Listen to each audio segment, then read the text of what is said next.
Ladies and gentlemen, episode number 546, live. Welcome to the first YTD Academy Live of 2024. It is our 39th episode today. We've got an absolutely dynamite show. 4 championships on the line, and we're, of course, going to add some fuel to the already fiery feuds and raging rivalries that are headed straight towards the first big dance, first big SPV of 2024. It is going to be an absolute spectacle. You definitely don't want to miss that, but we're going to have a great time with shows leading up to our first big SPV. Starting with tonight, and again, we have 4 championships on the line. CM Punk will be defending that Grand Prix Wrestling Championship tonight in the main event of the evening against none other than Big Bubba Bruno. So it is going to be an absolutely fire show. But we've got some dirt sheets to look at. I'm actually amazed at the lack of dirt sheets tonight. It's a little bit concerning for me, considering TNA just had a big pay-per-view of their own last night. TNA Wrestling's Hard to Kill pay-per-view, and I'm going to talk about that in just a few moments.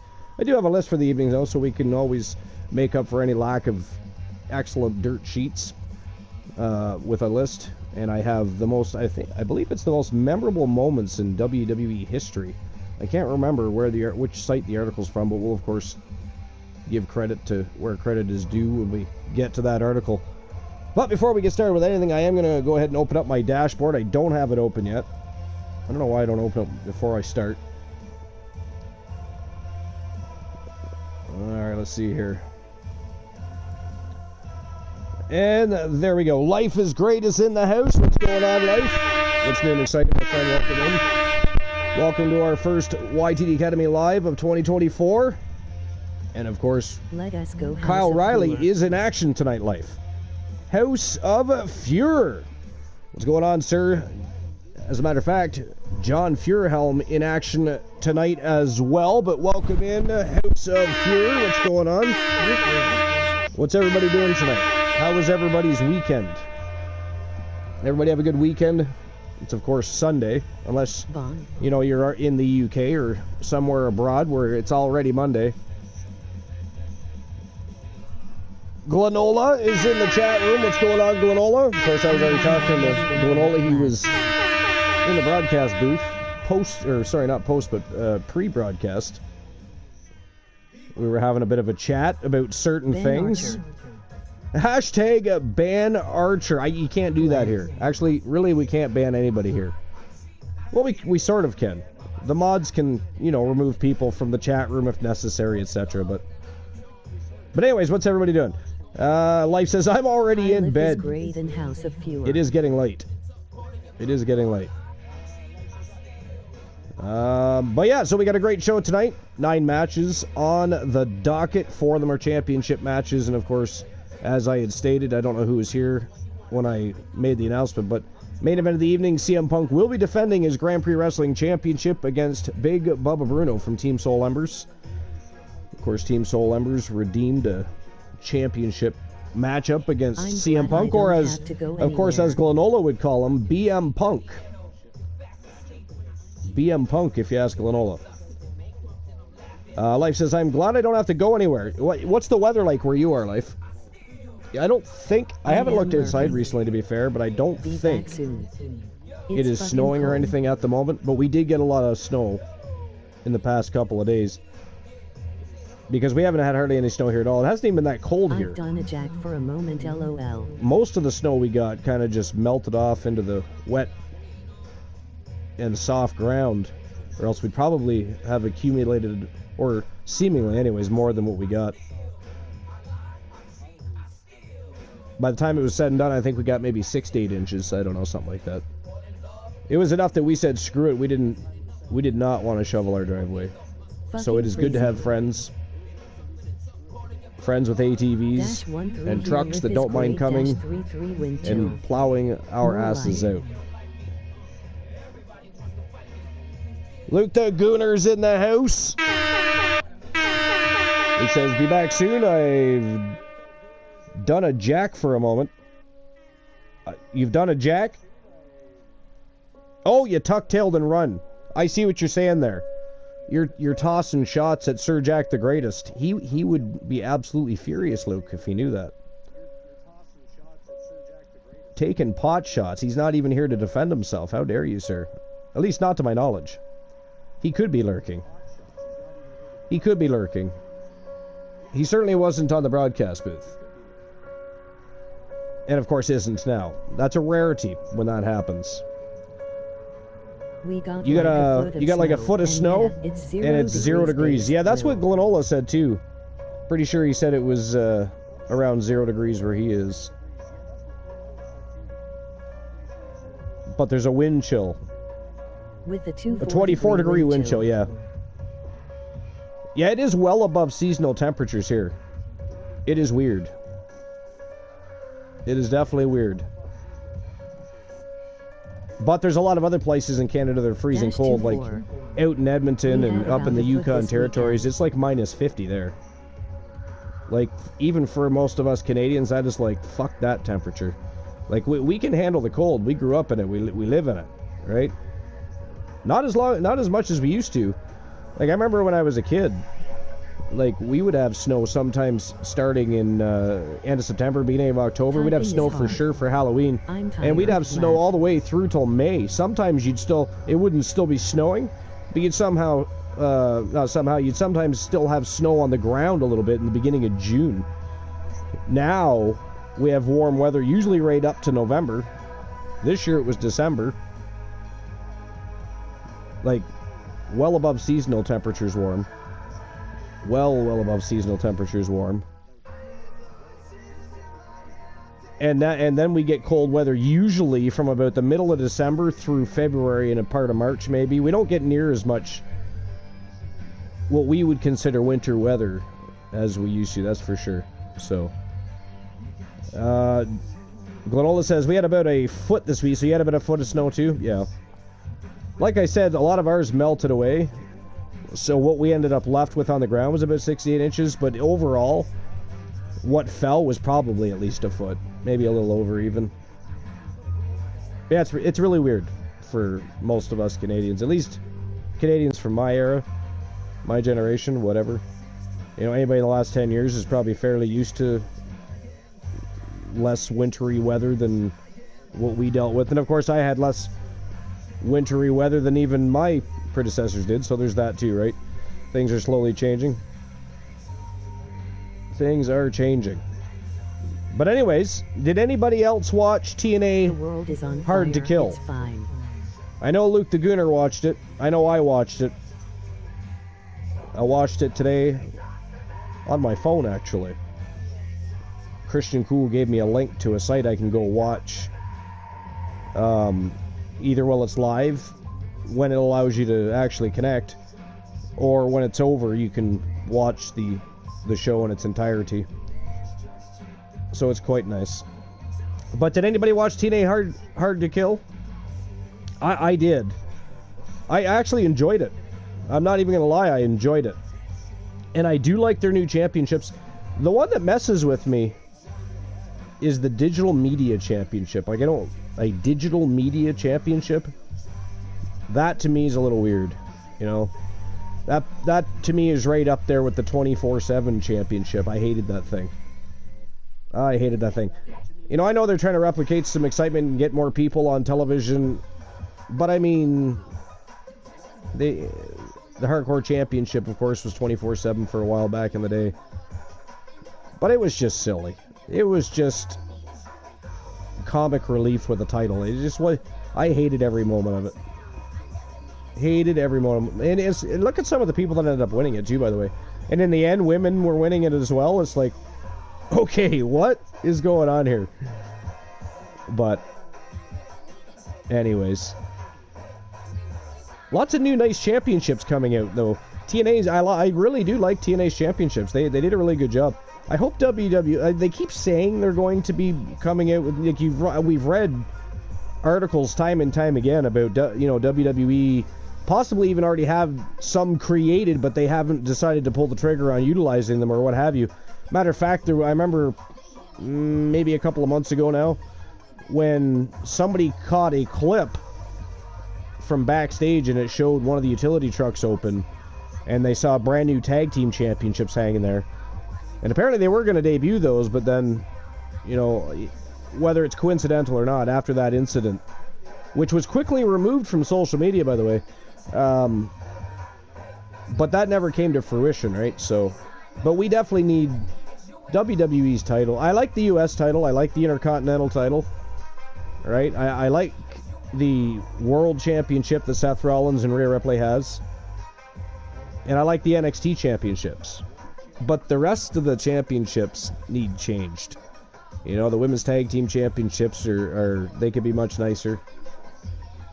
They got to drop the 2000. I mean, yes, they've changed them up a little bit, but those championships that they created in 2011, which were basically and still are to this day, giant network plugging belt buckles on leather straps. And then, of course, our tag team titles are giant coins on leather straps. They're not championship belts. We need proper championship belts. They've already done a good job with some of them. Like I said, I like the U.S. Championship.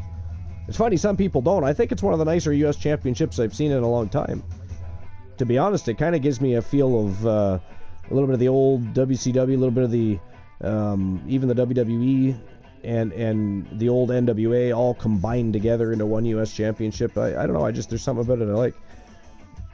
And again, I really like the Raw World Championship that Rhea and Seth Rollins both have. So the world is on fire. That's true. There's a lot of fires in some places. It's crazy how many forest fires are popping up here and there, isn't it? It's just weird. It's crazy. Volcanoes are exploding. A lot of craziness going on.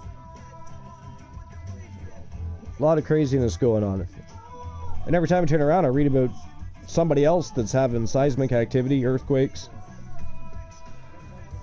potential magma chambers building in volcanoes that weren't dormant, but, you know, they haven't been active in many, many years. So, a lot of craziness. But anyways, who watched TNA Hard to Kill? I know, Glenola, you probably did not. Like, did you have a chance to see it? Well, we know WWE is already watching. Well, we know your WWE is channel. already watching your channel. Listen, yeah. No kidding. I mean, I posted that on Discord. It literally shows you that the company, WWE, literally blocked my video and had it removed. And then not a lot. Well, kind of a lot. Some of my other VODs anyways on YouTube have been monetized by either WWE or some other companies that are affiliated with WWE. And I still find it odd that when our biggest show of last year, our final show of the year, TWA Slammiversary, they blocked and removed part 2 but not 1. Also coincidental potentially anyways, CM Punk was of course the main event of that card. Now we don't have CM Punk's music, so there's a variety of reasons why they might have done that. But I just think it's funny that CM Punk was the main event of that particular card. As far as the card goes, we had go home happy matches too, but yeah. Part 1 is on there, part 2 is not. I mean, they went all the way back to 2018. Like, I don't know how they're deciding which VODs they're going to look at and which ones they're not. But it's strange. One of my VODs from 2018 have been smoked out. Like I said, a lot of them they're not really doing anything with. They're just monetizing them and watching the VODs.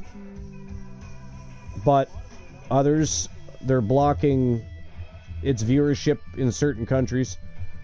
Anytime Archer's on a card, it'll be blocked in at least Russia, because he comes out to the Real American theme song, right? So anytime he's on a card, it'll get blocked in at least Russia. Not allowed to have that song playing in Russia. It is not allowed. But anyways, I'm going to move on and have a look at start having a look at the dirt sheets, see what's going on. I'm a little, like I said, it's a little concerning, the lack of dirt sheets. I thought there would be a lot more interesting news and rumors, especially considering, like I said, yesterday, TNA brought their Hard to Kill show, their pay-per-view, back in a big way. And it was a really good show. The only match And it wasn't a bad match. It was a good match too. It just didn't. I expected. I don't know what I don't know what I expected out of it. Actually, I just expected more than I got. I think for some reason. But anyways, it was the triple threat match for the X Division Championship, and again, it was still a really good match. It just, how is everyone I don't know. doing? It just felt like more should have came from that particular match. I don't know what it is, but it was the only match of the night that I was watching, and I thought, oh, that could have been better. But still good though. Like I said, I enjoyed Hard to Kill. It was good. About WWE and AEW. It was still really good. Life says, I haven't watched TNA ever. Mainly I know about WWE and AEW. Okay, well TNA is basically the first AEW. How dare Archer offend our Russian Made all the friends, same mistakes, just about killed their own company, time and time again. They're making a comeback now. AEW's, well, I don't know what AEW's doing. Yo, Boss Apollo. What's going on, boss? What's doing exciting, my friend? Did you watch Hard to Kill?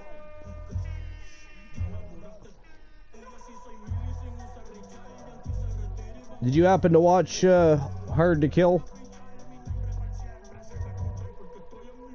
It was on last night, if you haven't.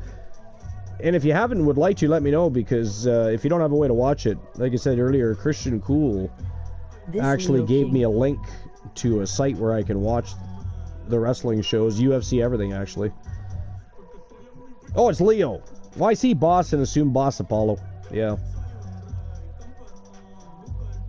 You see, it should say Boss Leo, not Boss King.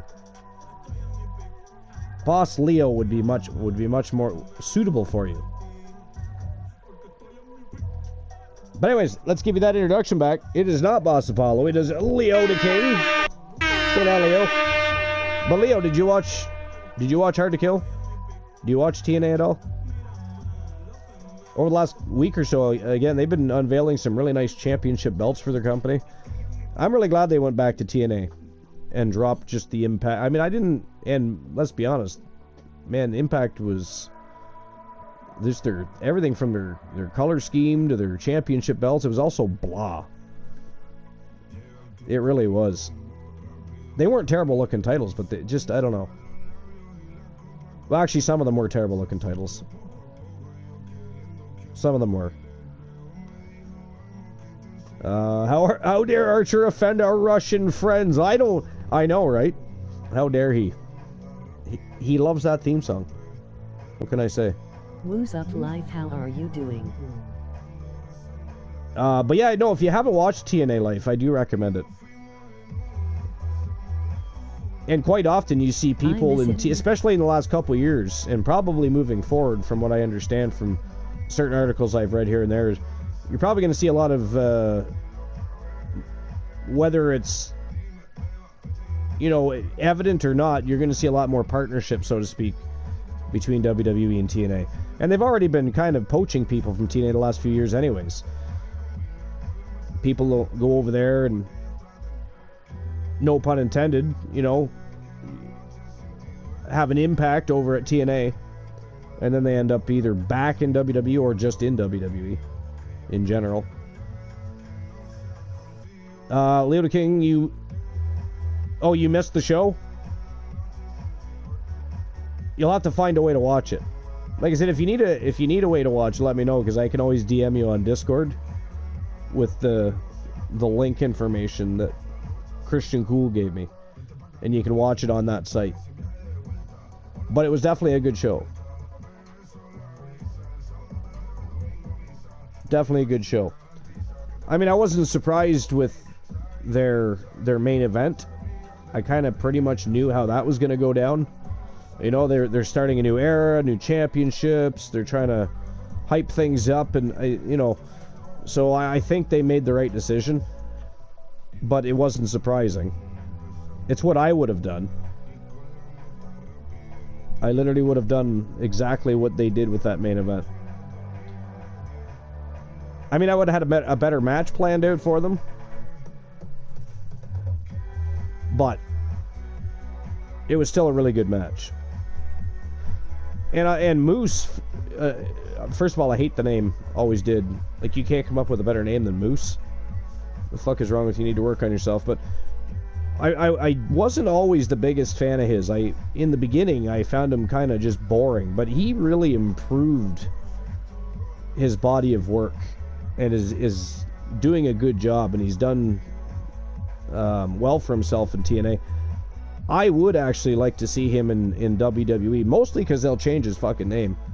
I just don't... Moose. Like, really? I mean, how... It's just weird. And when they announce him as champion, your new TNA World Champion, Moose. It's like, okay. I just don't get it. Maybe there's some sort of symbolic sentiment there that I don't know about. Because again, I haven't always been the biggest fan of him until the last maybe year and a half. I noticed a serious improvement with that guy. And he got in better shape. He got in better shape. Like, he was always in pretty good shape anyways. Laugh. But he trimmed down and he's got more lean muscle. He looks really good in the ring. He's faster. I just don't like his name. What can I say? His name is Moose. I don't know. It just doesn't make sense to me. Is he from Colorado or Canada? I don't know, actually, where he's from. Again, I don't know much about his backstory. I should probably, now that I watch, I'll watch some of his highlights and matches these days. I should probably know a little bit more about him. Unlike that, though, until somebody catches my attention, I won't research, what they do outside the business, if anything, or where they wrestled before or anything. I just don't care until they give me a reason to care, you know what I mean? But that's a good question. Maybe he is. Maybe he's from Colorado or Canada. With a name like that. We should look it up. It's something we can look up. We can. Give me a second. Maryland.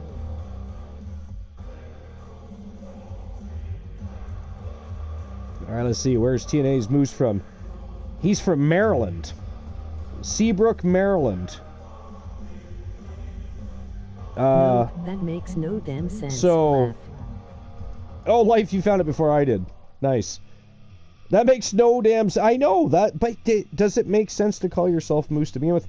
I mean, okay, he's a fairly big guy, but he's not, Brock Lesnar. He's not a beast or anything. Like, Moose. When I think of Moose, I think of a gigantic animal that could literally pull you over if you got in front of it.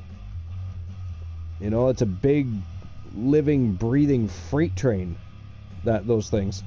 And I look at him and I don't see a moose. But I don't know. It doesn't make any sense. Let's see if there's a reason. Maybe there's a reason that he calls himself Moose.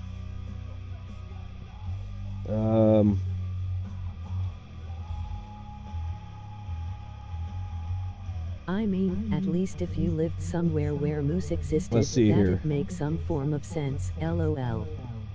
Where? I hope not. Where did Moose from TNA get his name?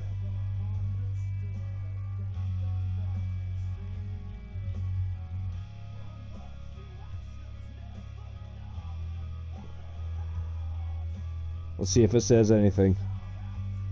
See, it doesn't really say anything. You think there'd be something. It just says his name is currently Moose in TNA Wrestling.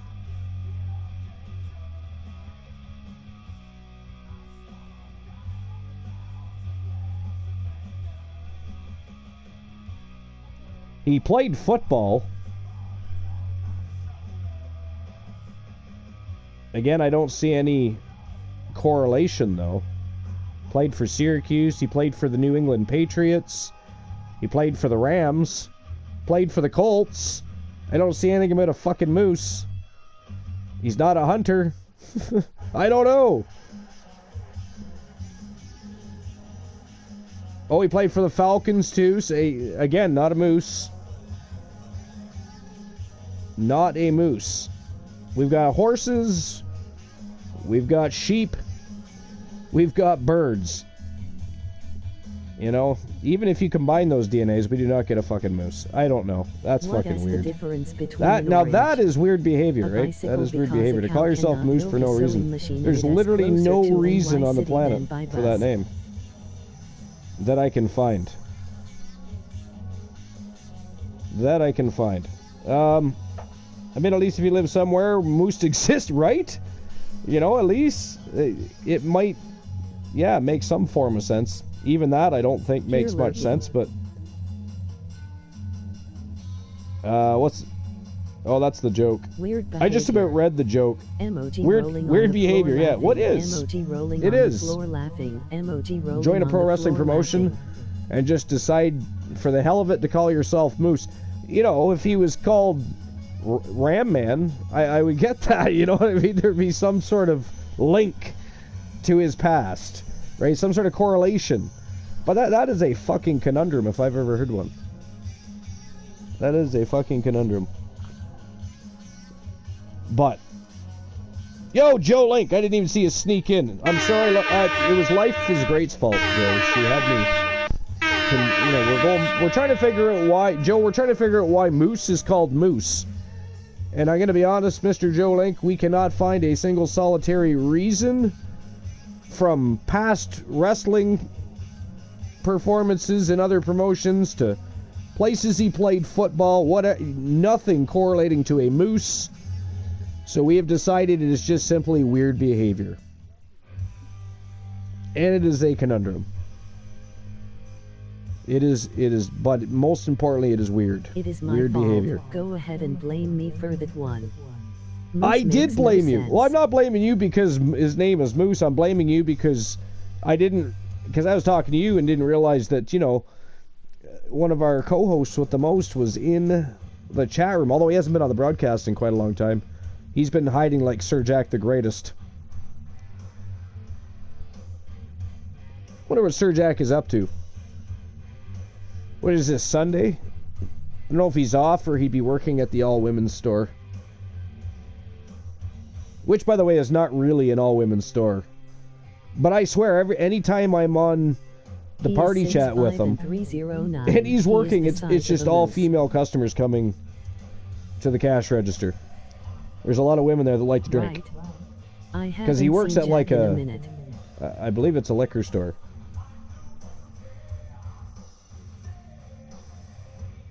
He's 6'5", 309 pounds. Great. He's not the size of a moose from around here. Night. You'd have to triple that. You would have to triple that. But I mean, even if that's the reason, like at least, like, that's not a sufficient reason to call yourself Moose. No, I haven't seen Jack in a bit. Luke says TNA was great last night. It was great last night. We were just talking about that. And I do agree with that, you know, Alex Shelley putting Moose over. It's the beginning of a new era for them, right? They just went back to being TNA wrestling. They're trying to create some hype, some changes, new championships. And in the last year and a half, Moose, even though I hate his name, his body of work has improved tenfold. He's actually become quite an asset for them. And he definitely deserves that championship, so. But I enjoyed the whole show.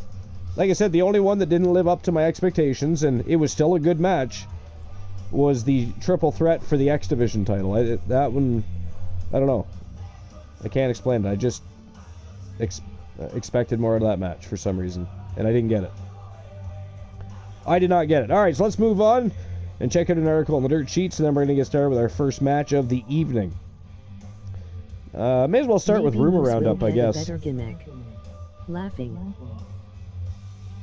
Maybe Moose will get a better gimmick. Well, I mean, I actually... So he's already been in conversations in the past with WWE. So I do expect him eventually to end up in the WWE. He will definitely get a name change. No fucking way they just let him come over as Moose. With no... I mean, unless he can come up with... Like, I was looking on Wikipedia. Maybe there's an article somewhere that we can find you know, where it might explain what, other than being 6'5", 309 pounds. Again, he's no Brock Lesnar. You know, he's in great shape. He's big, he's fast. But like Brock Lesnar looks like a beast. Now there's a guy you could call White Moose or something. But he would definitely get a name change. They're not going to call him Moose. Definitely not. But yeah, maybe Moose will get a better gimmick. I would hope so. But he definitely deserves the spot he's in. I will say that. Because again, I said it earlier, I wasn't always the biggest fan of his. I didn't find him very entertaining in the beginning. Blame Archer. Blame Archer for what? What the hell are you blaming me for now? Listen, only I get to blame people for shit. It's not a two-way street, how dare you? Unless you're Mrs. Archer. She gets to do whatever she wants. And I could feel you looking at me as I said that, so I had to pipe up.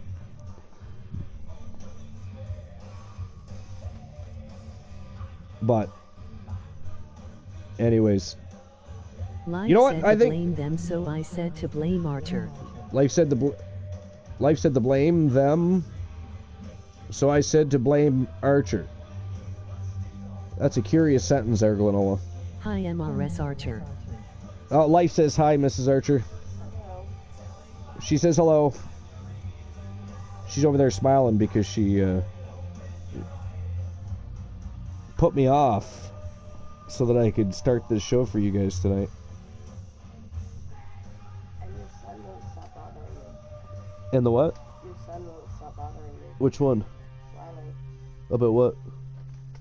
Oh. But anyways, I was going to start the first article tonight, but you know what?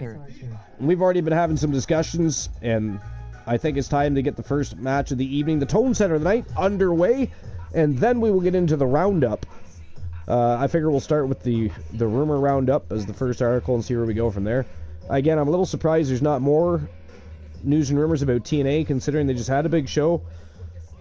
It's strange, but I do have a list for later too. So we have I believe it's called the most memorable moments in WWE history, and I can't remember what site it's from. We'll check that out as well. But I do know I did skim it, and it seems like a fairly solid list. So I thought we'd check it out. But anyways, we'll get to the Tone Center of the night. Let's get the show on the go. Here we go. So our first match of the evening is a six-man traditional matchup between Santos Escobar, Ricochet, Alex King, Andre Simmons, Carter Hunter, and Will Ospreay. Will Ospreay, of course, the newest member of Team Arsenal, just signed to a contract not too long ago by Team Luke the Gooner 94. Has already seen action, of course, in YTD After Dark. Tonight, YTD Academy Live, episode number 39. He's tossing his hat into the ring against 5 other villains. It should be an excellent way to start the evening. Great Tone Center for the night. What do you guys think? Who walks out with the W here? Each one of these guys has done very well in the past, I would say, at least several weeks. Especially Alex King and Andre Simmons. Carter Hunter, of course, just inked a contract no longer, but already off to a great start. Ricochet, part of the Occult. Occult hasn't been doing that hot lately, necessarily, but if you watch their matches, Ricochet has looked very sharp in each of the matches. Might have to take Braun Strowman back to the drawing board. He needs some extra training, I think. I don't know what's going on there with the Occult. Ricochet has looked damn good, though. Santos Escobar, of course, has been a champion and looking to regain some gold himself. Alex King has been a pure wrestling champion. And either way, a win in this matchup for either one of these gentlemen could very easily pave a path for them directly to the Pure Wrestling Championship and or potentially the TWA Television Championship, one of the most coveted championships in Archerverse history. So, Glenola also says hello. She said hello, Glenn. But here we go, Tone Center of the night, and then we'll get started with our rumor roundup. But here we go. Again, it is Santos Escobar, Ricochet, Alex King, Andre Simmons, Carter Hunter, and Will Ospreay. 6-man traditional matchup. Let's rock and roll.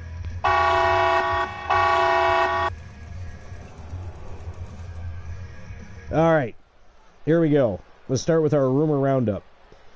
So this is CagesideSeats.com and by Randall Ortman, and it was actually an article from yesterday. But so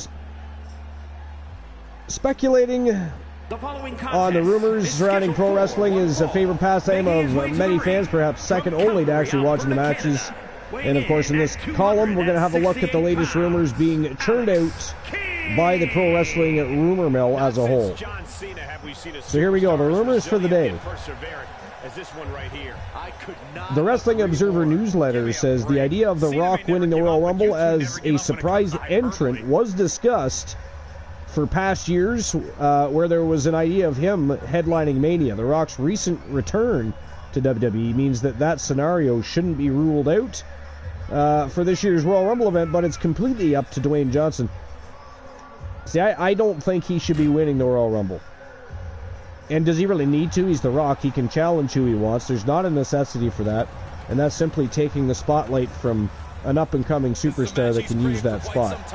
So I would actually be a little bit surprised if they did go with that scenario, rather than just give him a match at the Royal Rumble. But we'll see what happens with that, I guess. As far as I know, that's not in the plans, but I guess we'll find out. So it was mentioned on Fightful Select that most people in WWE expect Andrade and Naomi to be involved in the Royal Rumble. I do hope so. I hated the fact that Andrade left to begin with. He was a great wrestler, and it was unfortunate circumstances that led, of course, Naomi and Sasha Banks, now known as Mercedes Moné, to walk out of WWE, so it'd be nice to see them back. I don't know if Mercedes Moné, I mean, it keeps going back and forth where she might end up. I would personally think Mercedes Moné would be much better off in WWE.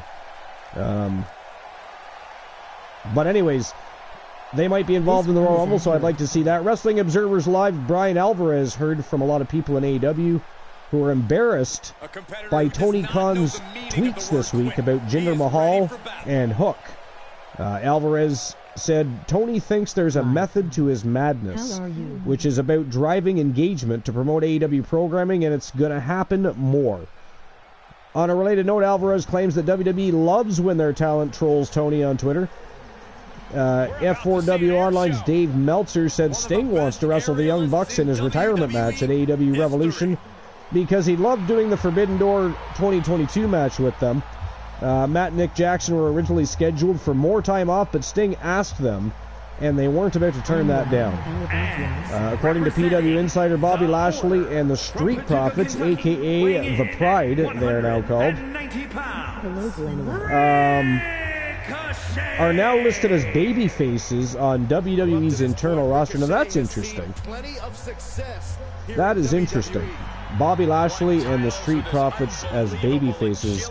To me, that just means they're not going to do what they could do with a Bobby Lashley faction again. Because, I mean, the Hurt Business was awesome, and they dropped the ball. They completely dropped the ball. WWE has been working on a Bray Wyatt project over the past week, per Insider. Bo Dallas, of course, which is his brother, has been interviewed for it, and it was in Pittsburgh, home of Bray's design partner and collaborator, Jason Baker. This week to film material. The WON notes that Giovanni Vici is out due to a concussion he suffered on the Day 1 episode of Raw. And that's pretty much it for the rumor roundup for the day, at least as far as that article goes. See, I personally don't want to see The Rock come back and win a Royal Rumble. I would much prefer him just to have a match at the Royal Rumble. I don't know. I guess we're going to find out for sure over the next few weeks. Or a couple of weeks, for that matter. Royal Rumble's not that far away, a couple of weeks away. But, Variance of Strife is in the house. What's going on, Strife? Welcome in. What's your saying, buddy? I would not want to see The Rock win the Royal Rumble. And it's fine that was plans for the past. You know, they talked about doing that and having him return, make a big comeback, and win the Royal Rumble, etc. Headline Mania, that's fine. I think it's too late in the game for that. Plus, it's The Rock. He doesn't need a Royal Rumble match to headline WrestleMania. If he wants to headline WrestleMania, all he has to do is show up. Right? We all know that. So why take a spot away from a deserving up-and-coming superstar, or a superstar that's, you know, a veteran and has been working their ass off to get to that point? Either way, The Rock doesn't need that spot. And it doesn't make any sense. And it's not like... I don't expect much past WrestleMania. Whatever he does at WrestleMania, whatever collaboration he has with the WWE as far as WrestleMania goes, I don't expect him to do much past that. I think he'll be back to being a one-off. I mean, I don't think... It's hard to say if he'll retire. I don't know if he's ready for retirement. He's said before he's not really ready for retirement because he still feels like he can go. And if he's only wrestling a couple times a year, why not? He's a special attraction. He draws a lot of attention. You know, it doesn't matter what you're doing. If somebody texts you and says, hey man, Rock's on TV, you're turning on The Rock to watch to see what he's doing. And that's what they count on. And the less he's around, the more that becomes effective. Right? You don't want to overexpose sometimes. Overexposure can be a bad thing. It can be a good thing. You know, if you're an up-and-coming superstar that needs the attention, but if you're somebody that's been around a while, people tend to like you a lot more if you're not around all the time. Or feel like that you're being shoved down their throat, so to speak. This superstar possesses the smoothest alright, Glenola, thank you very much. Appreciate that. Lurk away. But anyway, Strife, what's new and exciting? Anything going on? 875 is unlucky. Actually, wait a minute. No, it's not. I don't know if it's come up yet, but I'm almost positive that the jackpot number for the Channel Redemption Reward is 911. So 875 puts you in the neighborhood. Some would say the superstar thinks a little too much of themselves, but the tape doesn't lie. This is a put you what, 36 off? They need to loosen up. Is that right? Did I do my math right there? If I didn't, fuck you, I don't care. Do not tell me if I got it wrong. I will ban you. Which I don't know how to ban people on here. It is YouTube, not Twitch. But I will figure it out over the course of the show. I don't care if it's the very last second of the very last fucking match. I will ban your ass. So there. How dare you in advance. But on nights like this, in a no disqualification match, it's clear that creativity and imagination. But anyways, yeah, what's going on, Strife? What's new and exciting? If anything, Strife, did you watch TNA Hard to Kill yesterday or today at all? Fake ban. Fake ban? How dare you? You just tried to ban me, Life? Or are you suggesting I utilize that to ban somebody? I think we can AKO people here still. Watching Sleepy Hollow. Now, are you watching... Because it wasn't there a television show, too? But are you watching the movie with Johnny Depp, or are you watching the television show that was related to Sleepy Hollow? Use that to ban someone? Yeah. Well, I mean, we can AKO people. That still most of the time works. The show, okay. Now, did you like the movie as well, or do you like the show better? I'll be honest, I haven't watched the show. I did hear it was good. You have no one to AKO? All these ducks are mods. What's he looking for here? I mean, you can always just pick somebody and try to see if it works. Just throw it in there. AKO Mad Chatty. We used to ban Mad Chatty just for fun. Sometimes several times a show.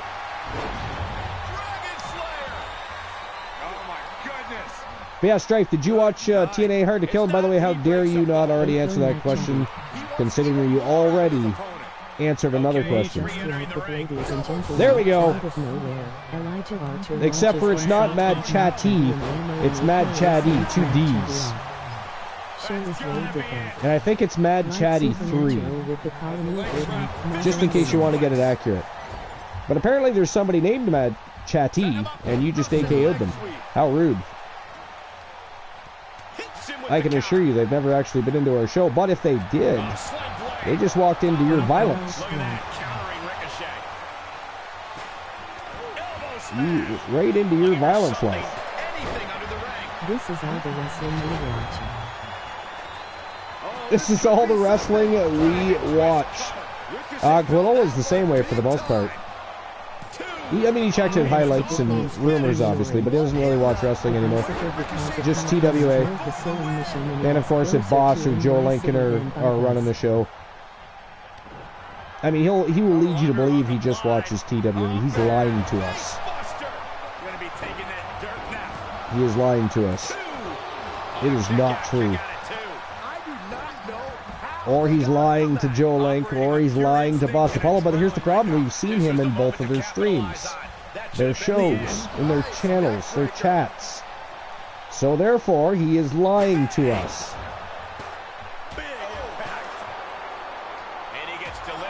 Luke Ballmer says, crazy. What's crazy? What's crazy, Luke? By the way, Luke, I forgot to ask you earlier, what was your favorite match from Hard to Kill? What match is this on the card? What match is on the card, 1 or 2? Right now, this match? Lands the elbow. Oh! Great drop kick. I assume we're talking about YTD Academy Live here? Half and half suplex. Lights out. Boom. Explain yourself. As a leg trap, fisherman suplex. Oh, jarring back elbow. If you're talking about this match, this is the tone setter. He's on his heels a bit now. This is the first match of the night. What a right hand. Oh, man, he is fired up now. Otherwise, Clothesline. Ouch. Oh, hanging on for dear life. if you're talking about TNA, there was... Run out of ringside and back to the mat. Actually, the entire card was pretty good. Yeah, this match... Okay, yeah, no, this is the tone setter. First match of the night. Back into the ring. It's a 6-man traditional matchup. Oh, look at this. No one does it better. So far, it's been absolutely fire. Ricochet, as usual, looking pretty good in there, but so is Will Ospreay. Oh my. Andre Simmons is having some issues outside the ring there. He breaks the hold. What a forearm. Okay. He got caught with the glitch. Need to go back to watch any others. Broken up. Just making sure he didn't have to go back and watch anything. No, this is the first match.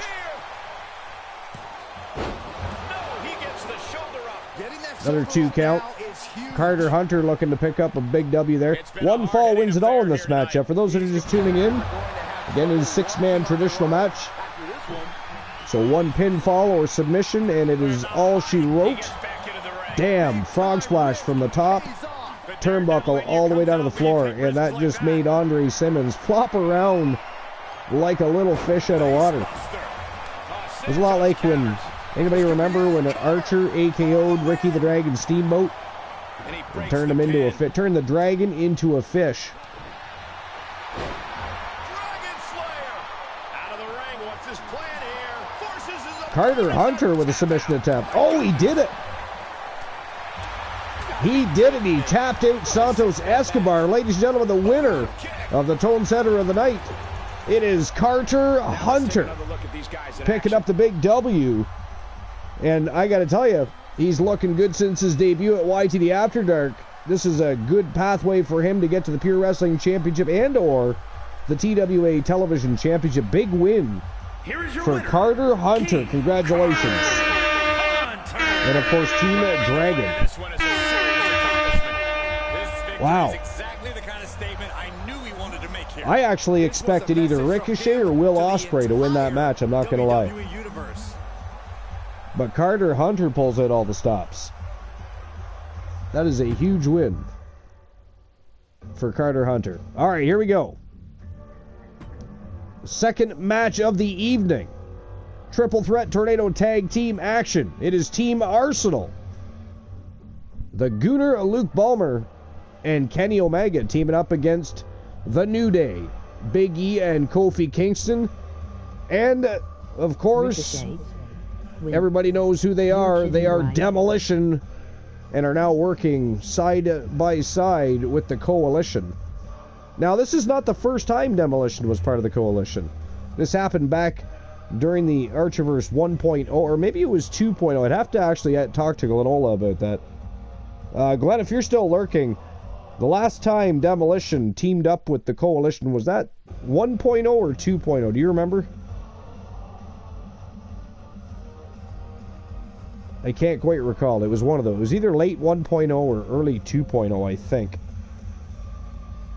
But in any case, Demolition once again riding high with the Coalition as they take on the New Day and Team Arsenal from Team Luke the Gooner 94. That is the next match of the night. Let's get things turning and burning. Of course, each of these teams looking for the spotlight in the tag team division. They'd like to get their hands on the tag team gold, a win over each other. Definitely heading in the right direction. Team Arsenal has been an absolutely fire faction since inking contracts in TWA.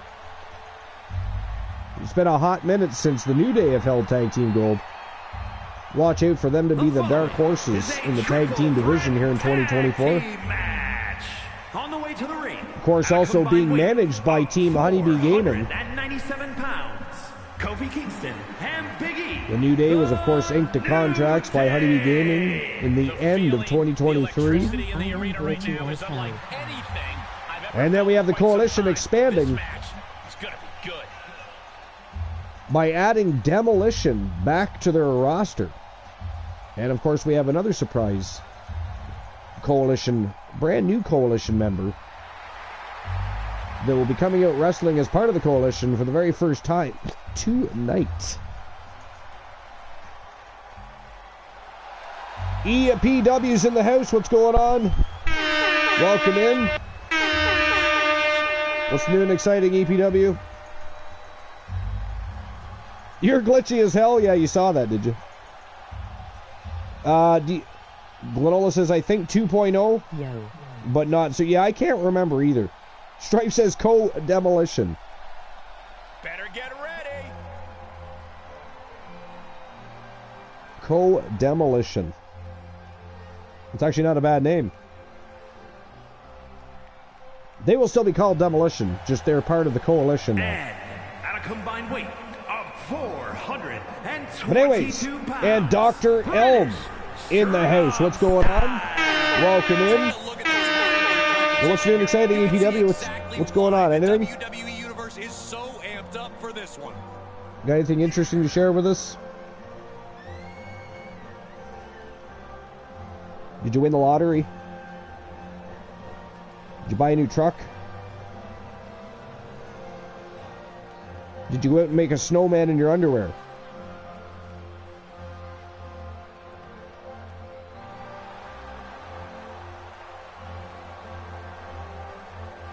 The Gooner, Luke Ballmer, and Kenny Omega. Team Arsenal. Representing the UK.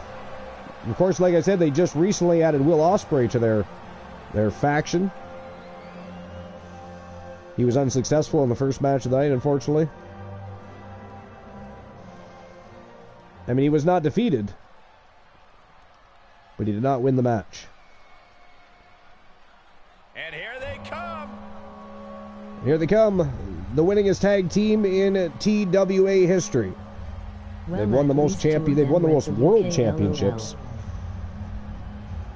Multiple time tag team champions and champions in singles competition as well. From Team Complete Geek TV and Team The Turret Man, it is the Terror Johnny Braddock and Cyborg Adam Colossus. And at a combined weight, they have been a force to be reckoned with since the Archiverse 1.0. And guys, this looks to be a match with major implications here in WWE. Could change the entire landscape here. They have been leaving a path of destruction in the tag team division.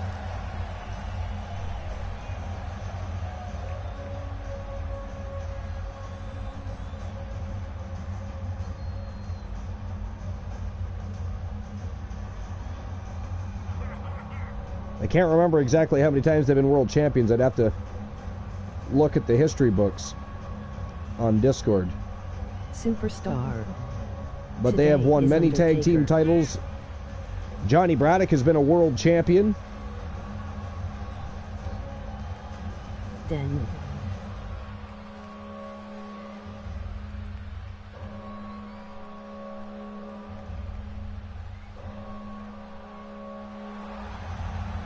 They are a scary, scary team.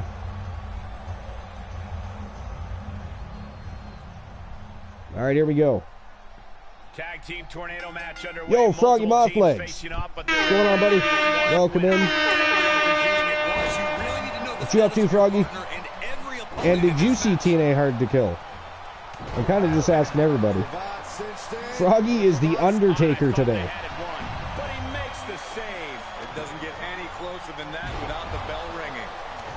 Did you happen to see Hard to Kill yet? I'm here by the way. Setting up Yeah, we already knew that, Luke. Because a little bit earlier you said crazy, but then when we asked you why you said crazy, you didn't answer us. How dare you? Might be back on the booth. Puff your magic, twanger, Froggy. Says Glenola, by the way. Might be back on the booth. If you feel the need, Haven't seen Hard feel to free to Kill, join. but it sounds sick. TNA If you've got the itch. Haven't seen Hard to Kill, but it sounds sick. TNA has been bringing it. They have been bringing it, and they did. It was very well done. Puff my twin. Very, very well done. And again, it's their first big show of 2024. Their first big show was TNA Wrestling. They had a lot of hype surrounding it. In my opinion, they made all the right choices during that pay-per-view. And of course, over the past few days to a week, they've been unveiling the new championships, so we got to see the new championships in action tonight. It's just they're popping. He's looking a little off balance. Tossing them aside. We were sort of kind of a little bit anyways making fun of the name Moose, though. I don't know what You they're know? looking for here. Yeah, like I said earlier, I wasn't always the biggest fan, but he's gained my attention and my respect over the past year and a half. His body of work has improved tenfold. Contact to the back of the neck. But the name Moose, I just don't get it. There's no reason for it. It doesn't make sense. Yes, he's 6'5", he's 309 pounds. Insulting. But when you look at Moose, you don't necessarily see a beast, and a moose is a beast. I don't see an unstoppable force like a moose. That's Brock Lesnar. The beast incarnate, we could call him the Moose. And at least he's a hunter. And lives in Canada. We even checked out his previous, you know, he played football, etc. Nothing related to a moose. It's just sort of out there. I think he could come up with a better name than Moose. At least have a name. Call yourself the Moose. I don't care, but have a name. But yeah, you definitely want to check it out, Froggy. It was well done. TNA did a very good job. Team Arsenal. The Gooner says Team Arsenal. Yes, Team Arsenal is in action against the New Day and Demolition, the newest tag team members of the Coalition. Not a team you want to turn your back on, that's for sure. Kenny Omega and Kofi Kingston just found out exactly why, although Kenny Omega's fighting back here against Johnny Braddock. Kofi Kingston darted, went back to a battle with the Gooner. Hard to Kill was awesome. Hard to Kill was awesome? Yeah, it was.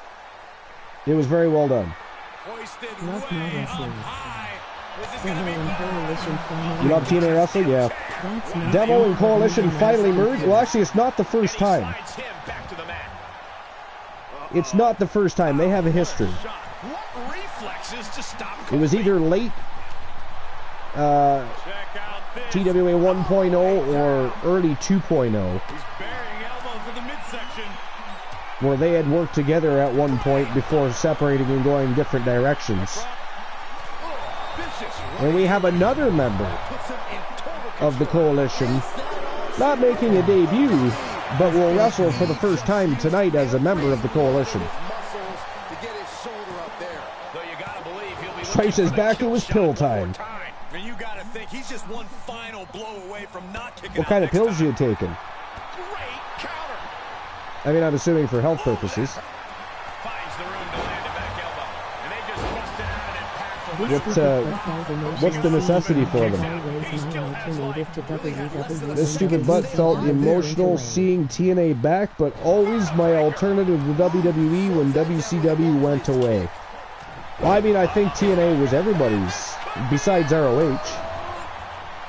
You know, I don't pay too much attention to ROH now for several reasons, but definitely always watch TNA. Oh, for your, okay, gotcha.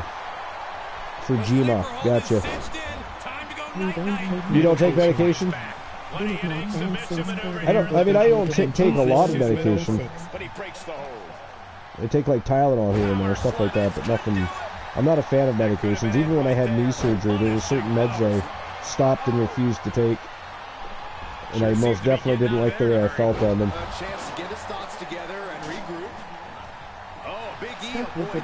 Stuck with it in bad time. What do you mean you're stuck with it in bad time as well? You're gonna have to explain that one. You've been a TNA fan since Kurt Angle debuted in 2006? That's probably, to be fair, when a lot of people started watching. I think it was when Kurt Angle went over. He definitely did them justice. He was an asset for sure. Definitely an asset. Alright, so let's jump back to the dirt sheets here while the match continues. See what else is going on. Oh my God, look at that, ladies and gentlemen. That is it. That is all the winners of the Triple Threat Tornado Tag Team matchup. The winningest tag team in TWA history from Team Complete Geek TV and Team The Turret Man. It is the Terror Johnny Braddock and Cyborg Adam Colossus, better known as Demolition. And of course, they are now representing the Coalition, so a big W for Demolition and a big W for the Coalition as well. Congratulations to the Turret Man and Complete Geek TV, who may or may not be watching the show at some point. The Turret Man and CGTV are actually on a trip right now. So they are together. I forget what they're doing. I don't know if actually they told me, or at least the Turret Man told me exactly what they're doing, but I do know they're together. And he said he might, if they get the chance, they're going to be checking out the show. So congratulations either way. Either way, they'll probably check out the VOD. So congratulations to both CGTV and the Turret Man, two longtime members of our TWA community. And of course, before Soul Embers had gifted WWE 2K23 to our community to continue to evolve and produce better shows for our community, CGTV, of course, had donated WWE 2K22. So 2 years in a row, we were gifted with the latest edition of the game so that we can continue to grow our audience and put on better and better shows. So definitely thank you to both Complete Geek TV and Soul Embers for finding value in our community, finding value in the shows, and feeling like they would like to contribute a little bit more by gifting us so that we're able to continue to evolve. Very cool. It's very humbling when people do things like that. You can never thank people enough, because it's for everybody's enjoyment that we do this, and they're a big reason behind that, right? So congratulations where congratulations is deserved. All right, so Demolition with a big win. Let's move on. Here we go with the women's tag team division.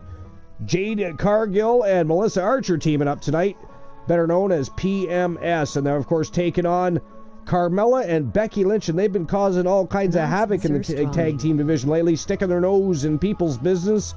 Actually, Carmella and Becky Lynch just handed a big L to the Jacksons, who are probably still furious to this day and just awaiting their chance for vengeance. They're definitely going to be looking for revenge. Carmella and Becky Lynch, now known as the Megastars, And they have accepted a challenge from Melissa Archer and Jade Cargill. So PMS versus the Megastars, Carmella and Becky Lynch. That is our next match of the evening, and it should be a banger. What do you guys think? Who wins this match? Can Carmella and Becky continue their path of destruction and continue to be the thorn in the side of the women's tag team division? Or will PMS be the ones that are able to stand up, swing for the fences, and hit a home run on both their heads? We're going to find out in just a few moments. What do you guys think? What's your thought process here? Who walks out with the W? I came back in the Impact era 2020, watched it, brought me back to the product while Raw was shit, and the worst show I was watching, Impact Wrestling. It's a roller coaster being a TNA fan. It is sometimes, that's for sure. For a while, the best thing about TNA, or well, actually Impact Wrestling at the time, because of course they rebranded Impact Wrestling, but at one point, the best thing about the promotion and what kept them alive was literally the Knockouts division. They've always had an absolutely stellar women's division in TNA. Impact, TNA, doesn't matter what they're called, their women's division was amazing. So at one time they had the best women's division. I wouldn't say that's necessarily true now, but it is still damn good. But I'm not trying to give a hard nod to WWE, but if you look at WWE's women's division right now, it's pretty smoking. It is pretty smoking. AEW also has some good female talent on their roster, but for some reason they haven't been really pushing their women's division as of late as hard as they once were. I don't understand why. I hope they, resolve that and get back to giving the women more of a spotlight, more time to showcase their talents. We'll see what happens with that, I guess. But here we go. Next match of the night, PMS versus the Megastars. Let's go.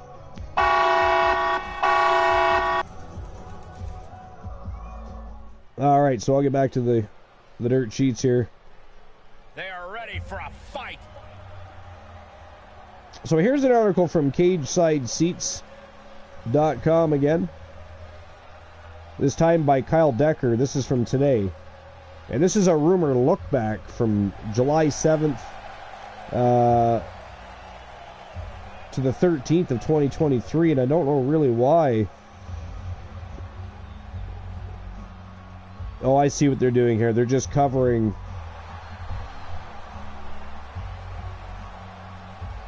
Why now, though? You know what? Never mind. We're not going to do this one. This is simply a look back from July 7th to the 13th of 2023. On the way to the ring, and it's just all surrounding the bloodline. It's just... A big-time tag team match with there's other news and rumors, but it is old news and rumors, so we're just not going to bother with that one.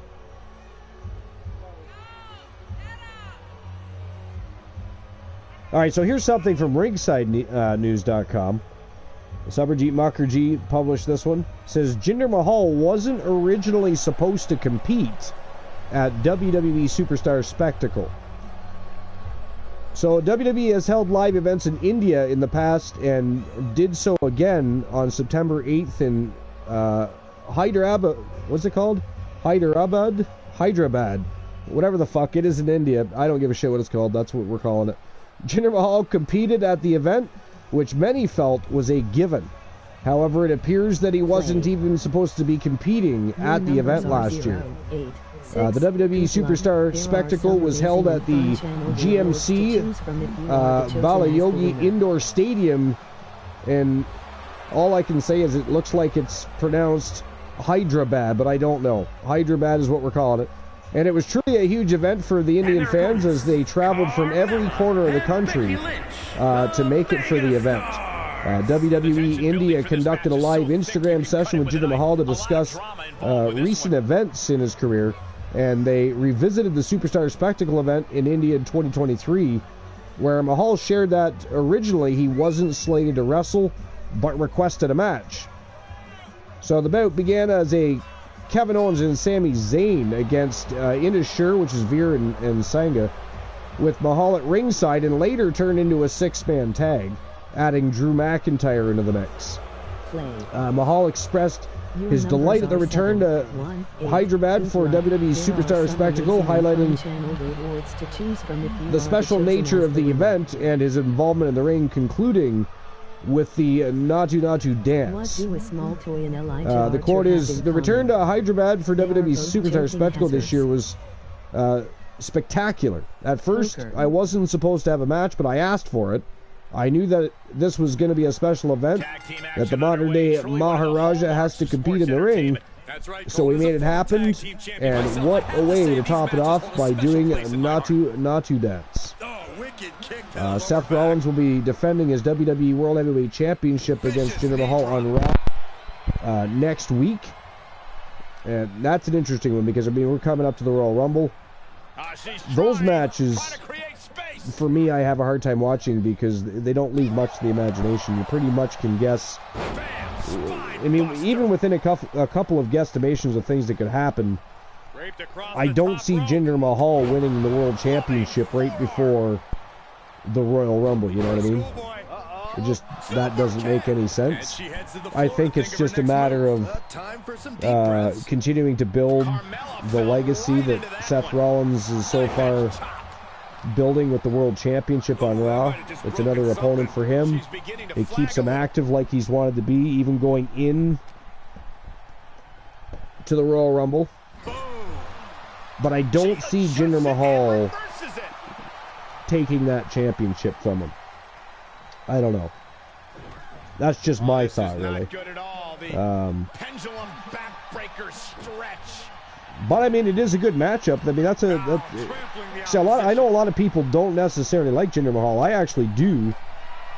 I didn't always. He's another guy that, like, when he went on his heel run as champion, I think he was champion for about 6 months. And I thought he did a really good job. I thought he carried the championship well. I thought he had some good matchups. I thought he got better on the microphone. You know, I thought he was a pretty good heel, and I think he could do even more. I think he has potential to be better. Stripe says, we liked his champ. Yeah, that's what I was just talking about. Me too. That's exactly what I think too. His championship run as a heel was very, very good. I thought it was cut short. Something else they dropped the ball on at the time. Oh, going on with the jokes already tonight. What do a small toy and Archer have in common? They're both choking hazards. Good God. Good God. But yeah, no, I liked his heel championship run too. It was fantastic. But that said, again, I don't see him. He's not beating Seth Rollins. 170 days for Jinder. 170 days. Okay, so that's just shy of 6 months. Just shy of 6 months. Jinder showed he could do the job. Froggy said Jinder showed he could do the job. He improved a lot. I just wish they would have done something other than the angry foreigner. Yeah, I know. I mean, it's just been done so many times. I agree with you. They should have found a different way. Definitely should have found a different way. All right.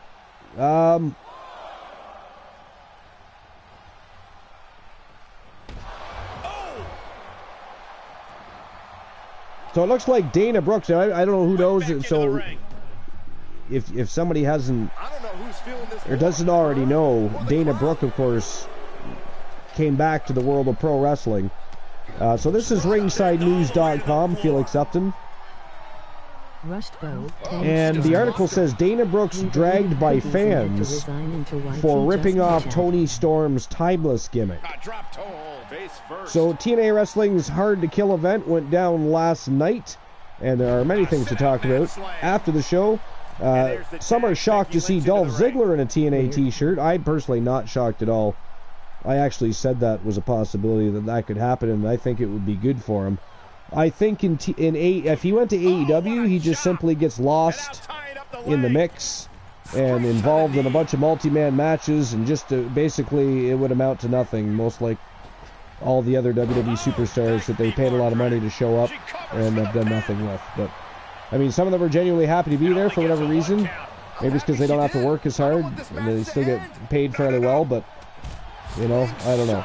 If I'm a pro wrestler, I want to be the very best I can be, and unfortunately for everybody else, that's still going to be the WWE is where you want to be and be successful. But anyways, others are focusing on Dana Brooke's new gimmick. Ash by Elegance is Dana Brooke's new name in TNA Wrestling. She broke her silence on the matter when she only restated her name. Although she hasn't had a chance to do anything in TNA yet, her new persona is getting dragged very hard. She manages to get control. Toni Storm is absolutely liking it, killing it in AEW with her timeless gimmick. She just keeps getting better and is doing the best work of her career right now. When Ash by Elegance showed up at TNA Wrestling's Hard to Kill, even with a butler by her side, fans started to call her out for gimmick infringement. In a tweet translated from Spanish, it said, TNA signs Dana Brooke. It will be Ash by Elegance. It does not convince me. Brooke has never been much of a draw. It seems that they want to reissue the success of Timeless from Toni Storm. TNA signs Dana Brooke. It will be Ash by Elegance. I don't know why they're repeating themselves. They really just... I almost read the exact same things twice for some reason. It's in the same quotation twice, so I can cut that off. But many tweets compared Dana Brooke's new Elegance character to Toni Storm's Timeless gimmick. This was ripped on pretty hard by some as they jumped to conclusions after only one showing of Brooke at TNA Wrestling's Hard to Kill. One of the quotes is, discount Timeless Toni Storm makes TNA debut at Hard to Kill 2024. So they're already calling her a discount Toni Storm. Listen, Dana, I'm glad you have work and I hope you do well, but don't think we don't notice the blatant gimmick infringement. Dana Brooke's new character hasn't had a chance to do anything on camera yet, except for appear in front of the crowd, and she's already being compared to Toni Storm. The tribalism in pro wrestling fans is real, and this new gimmick for Dana Brooke is getting prematurely judged pretty hard. We'll have to wait and see what happens in the situation because it's really too early to say if she's ripping anyone off or not. But in the meantime, fans are going to keep sharing their bold opinions, and you may find a few of them well below if you go to ringsidenews.com and check out the article.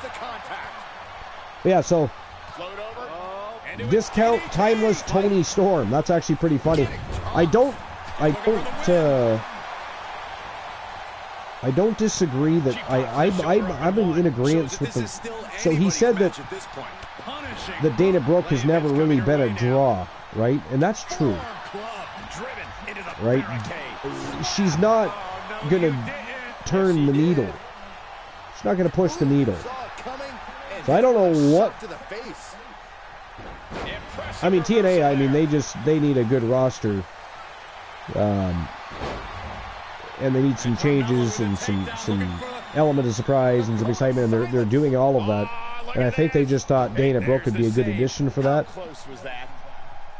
But I also believe TNA and WWE are going to be working together. I think they're going to be bedfellows. I mean, we already know over the past few years they've already had people go to TNA and they end up back in WWE.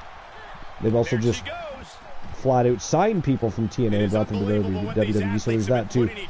But I think, and I've read some articles recently suggesting that might be a thing, is them having a much closer partnership when it comes to talent, going back and forth between the promotions, and potentially even doing crossovers.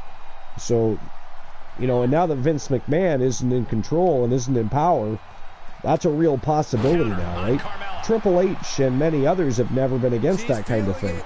As long as it's done right and it works out well for both companies. Because, I mean, look, when New Japan, Impact Wrestling, before they went back to TNA Wrestling, they did crossovers, right? But it didn't do anything for anybody but AEW. I mean, Impact Wrestling literally dogged their own champion. They dogged their own champion for AEW, which I thought was wrong. I love Kenny Omega, you know, and people like Christian, but they shouldn't be holding other promotions' championships in what should be a promotion versus promotion battle. Right? Been told to Maybe a play mid-card. I could understand a mid-card title change going back and forth between a promotion, but your world championship, you want your Impact, at the time, Impact World Championship to be on on AEW television and ROH television and wherever else Kenny Omega took that belt, right? It just flat out makes no sense. There's a reason that the WWE hasn't really done a lot of that over the years. You know, they have worked with other promotions. We know this. And one of the biggest indication that they're more open to working with TNA is when Mickie James, and I'm sure Luke the Gooner's ears are wide open and listening right now because he heard the name Mickie James. We all know he's the biggest Mickie James fan on the planet, has his own shrine. The man purchases panties worn by Mickie James on eBay for $597.79.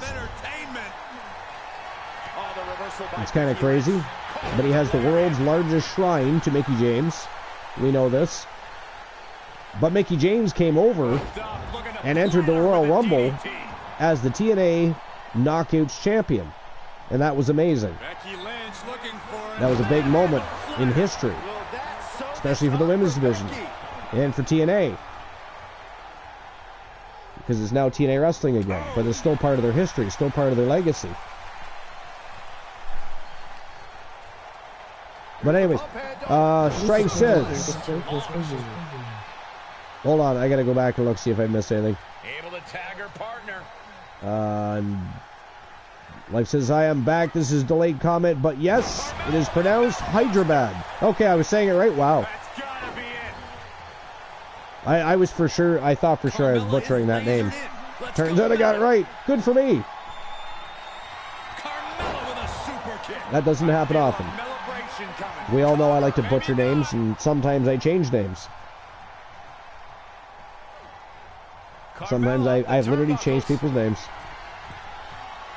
But anyways, I've been told to put an obligatory Strife joke.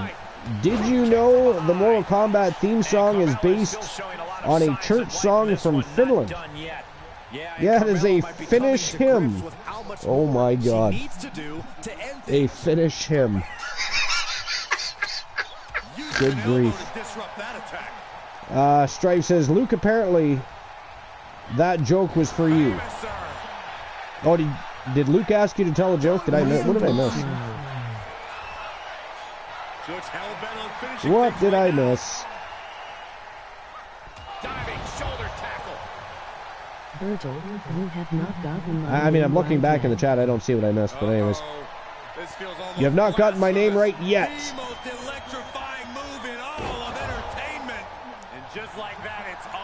Who hasn't got your name right? Come on, ref, get some control. Shut up, Byron.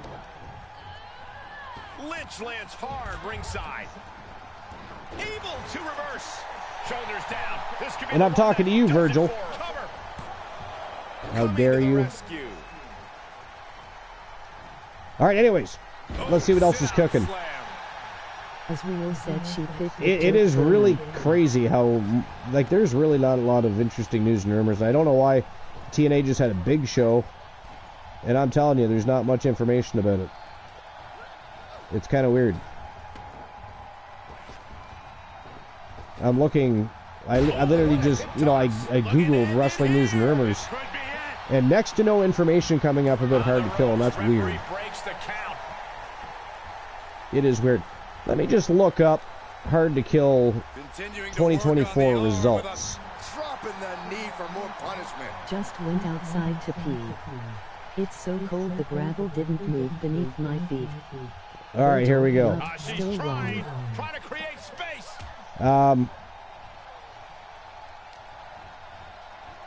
Azrael said she picked that joke for Luke. Just went outside to pee. It's so cold, the gravel didn't move beneath my feet. Yeah. It's cold in a lot of places, oddly enough, where I am, where it's usually cold.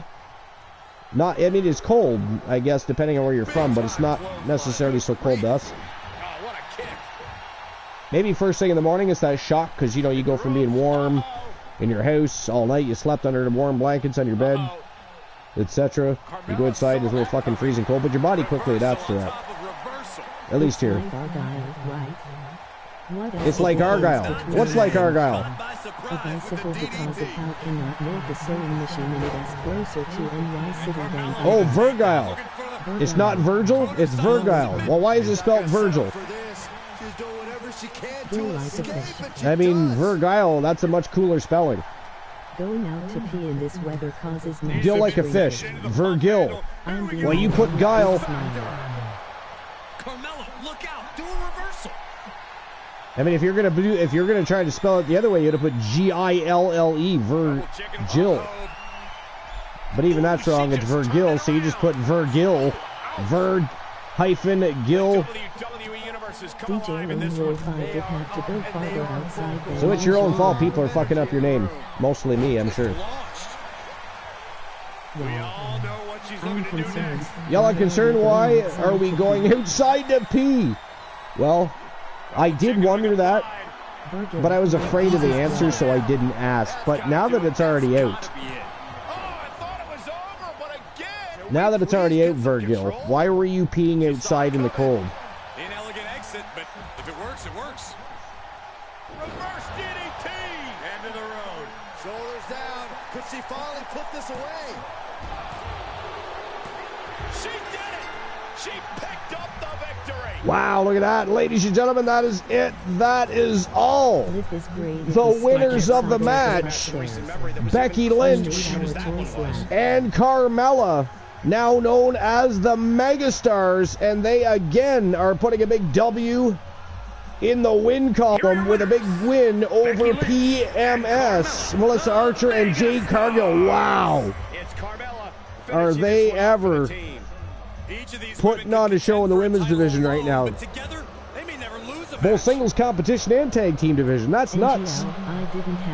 The Megastars with a huge victory. That is insane. I did not expect that. I actually thought PMS was going to win the match. I really did. I thought they'd be the first to step up, swing for the fences, they hit a home run. But just like the Jacksons, they fell at the feet of Becky Lynch and Carmella. Again, now known as the Megastars, and man, oh man, they are going to be a thorn in the side of the women's tag team division and the women's division in general. Holy crap. Congratulations, though, to the Megastars. Wow. Life says, right, I was on PMS. Me too. I thought for sure they were going to win that match. Froggy should have just stuck it out the door. I mean, even just out the door, it is cold out. I mean, what's the temperature where you are?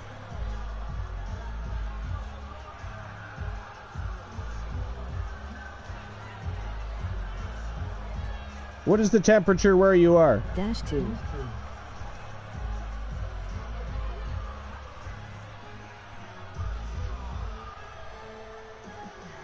-2? Well, that's not too bad. That's not terrible. I mean, I can think of better weather to pee in if I'm gonna, you know, relieve myself outdoors. 0 F give or take. But, you know. F for freedom units.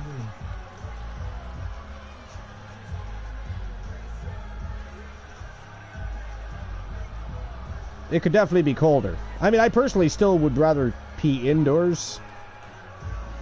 -2.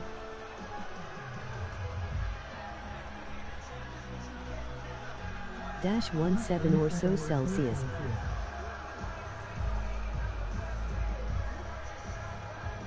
-17 or so for Celsius, yeah. I mean, it could be worse. Like I said, there's actually places up here right now that are -50 Celsius, that is. But even at -2, I would be wrapping Life says -30 here with wind chill, but even at -2 would be wrapping Hannah's ears with a scarf. Froggy says, I'm not saying it was fun experience, but it saved a trip upstairs. You went out and risked frostbite on the vein. Because you didn't want to go upstairs. That is crazy. That is crazy.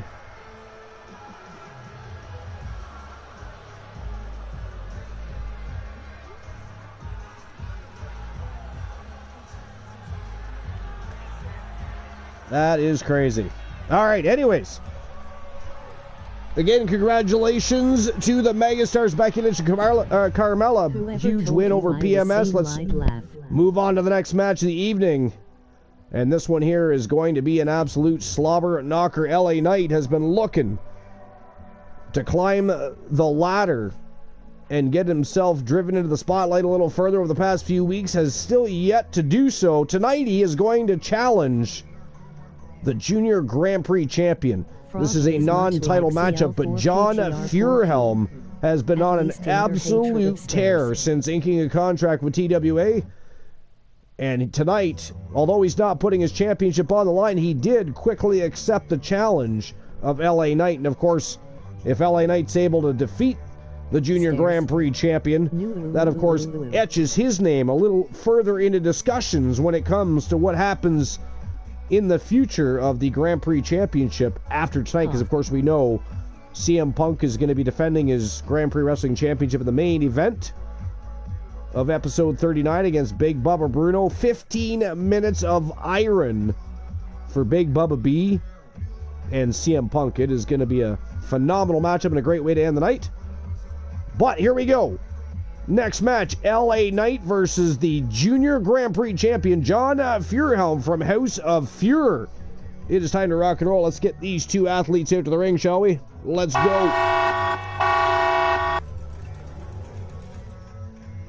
All right, let's see here.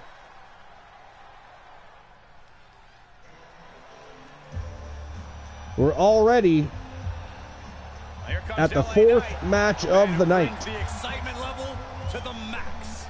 The following contest is scheduled for already at the fourth match of the night.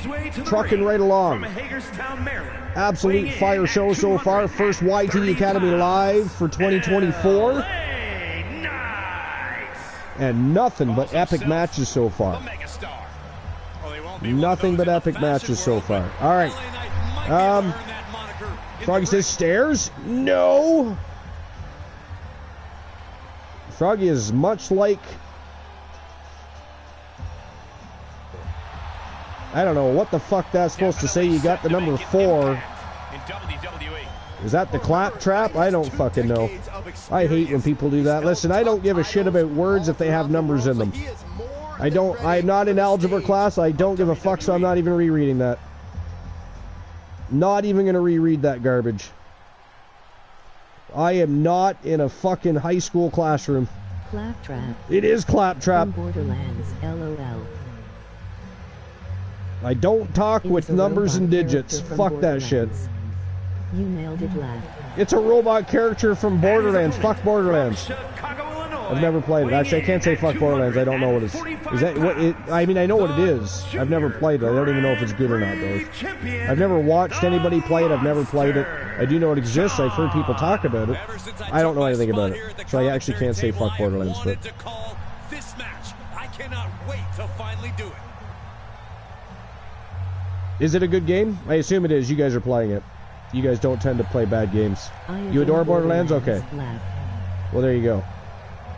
Futuristic shooter RPG. Futuristic shooter? Oh, nice. Okay. Yeah, no, I've never seen it, never played it, just heard people talk about it. But again, most of the people in our community are very good gamers and enjoy, you know, challenging and good games. So I would assume if you guys are playing it, it must be at least a decent game. You're not going to play garbage. Well, I guess everybody plays a bad game now and again just to say they tried it. But for the most part, if somebody in our community said, hey, you should try this game, I probably would. I probably would. The first 2 games are hilarious. In VL2, the main I'm going to get back to some offline gaming here sometime in the near future. I want to get through Ni no Kuni and Ni no Kuni 2. I actually did stream Ni no Kuni their names were a long time ago now, but one of my children deleted my... I still to this day don't know which one, but they managed to delete my data. And I was just so butthurt I didn't bother to redo it. And I haven't played it since. But it's a beautiful game, great story, beautiful artwork and music. I'm terrible at RPGs, but it was a lot of fun. And I am going to get back into it again. I want to beat it so I can play 2. I also just got... I don't know if anybody likes Harry Potter, but I got the Harry Potter collection. I like Harry Potter. I don't give a goddamn about J.K. Rowling. She can suck an elephant's penis to her nostril. But I like the stories, and the cast of people that played characters in those movies were absolutely awesome. Borderlands is like if Alice in Wonderland took acid and was given... But J.K. Rowling is a fuckface, an asshole, a shitbird, a cockroach, somebody with a very poor taste in morals and human beings too, apparently.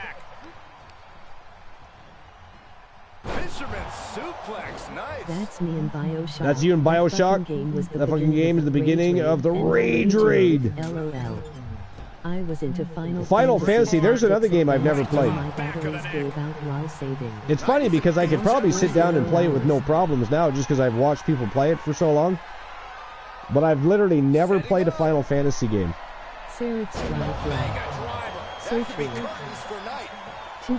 As of yet. 2 count only. John Fuhrhelm just about picked up the W over LA Knight right there, but LA Knight got that big left shoulder up. Actually, I believe it was his right shoulder to get up. By the way, he's still in it to win it, but Fuhrhelm is all over him. The Junior Grand Prix champion is stomping a mud hole and walking it dry on LA Knight, and he is setting him up. He is relentless right now. LA Knight has barely been in this matchup. He is in the matchup, but he has barely been in the matchup. And here we go again, another 3 count attempt. Wow. Wow. John Fuhrhelm just fucking destroyed LA Knight.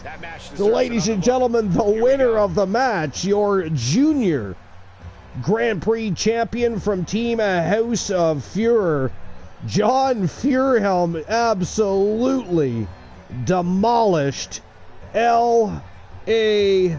Knight. Yeah, he did. Wow, that was crazy. That was fucking crazy. Life says too pissed off to pick it back up. Yeah, well, that was me with Ni no Kuni. I don't know if you guys have played Ni no Kuni or Ni no Kuni 2. Hopefully you haven't played 2 without 1. But it is a gorgeous game. Absolutely gorgeous. The story, the artwork, the music in it. It was a lot of fun. I had a good time. It's just when all my hard work and effort, because that was the first RPG game I played in 20 years, because RPGs and I have a volatile history. I broke many paddles, a couple of televisions. You know, I loved them and hated. It was love-hate relationship. So I can only imagine if I was playing Final Fantasy back in the day. I probably would have lost some windows, some ceilings, and some other... Because, I mean, I've watched people play, so I know... You know, when the going gets tough, the tough doesn't necessarily get going too quickly when you're playing Final Fantasy for the first few times, but anyways... Froggy says, damn, GG, I know, eh? John Fuhrhelm just demolished him. LA Knight didn't stand a chance in that matchup. That was crazy, is what that was. Absolutely crazy. So again, congratulations to Team House of Fuhrer and John Fuhrhelm, our Junior Grand Prix champion, with a big W. Big W. All right, here we go. Next match of the evening. 2 more gentlemen looking to get their names driven further into the spotlight. And, of course, one of these gentlemen has had a bit of a battle going on with Poindexter over the Pure Wrestling Championship. Poindexter, of course, relieved Seth freaking Rollins of the YTD Academy Pure Wrestling Championship not too long ago. Cody Rhodes has been making waves in the men's division for the last year and a half, and he continues to build steam. Tonight, teaming with Seth freaking Rollins, as both gentlemen would like to upstage two members of one of the best factions to ever step foot in a TWA ring, being the Wolfpack. And in this instance, it is Kyle Riley from Team Life is Great, and of course Poindexter from Team Ferrari Mothlegs. This is an Extreme Rules Tag Team matchup. It is going to be fire, it is going to be fast-paced, and it is not going to be for the faint at heart. But we're going to get started right now. It is time to keep the ball rolling and start turning and burning. Let's go. Rhodes and Rollins versus the Wolfpack. Froggy says, pack attack. Alright, I'm just going back to see what I missed. I used to have a life goal of owning and beating every FF game. Got most of the way there, but I don't have access to newer systems for 15 and 13 hurt my heart. So I rage quit and never went back to it. Yeah. Way to go, Froggy. Got to the final dungeon in FF13, powered up for 4 hours at the best XP spot in the game. Went into the next room, got wiped out by trash mobs. Never played again. Yeah, I could see that. I could see that. We twisted a PlayStation controller around in high school. Believe it was over Need for Speed Underground 2. Oh man, that game used to piss me off too. Strife, it did. I can understand that, believe me. From Atlanta, Georgia, weighing in at I was saving my BioShock game. It crashed in the middle of save and threw me back 3 previous saves. When I rebooted, I cried on stream and went, yup, we're done, and raided out. Fuck yeah. Good old rage quit. Woo! Way to go, Life. All right.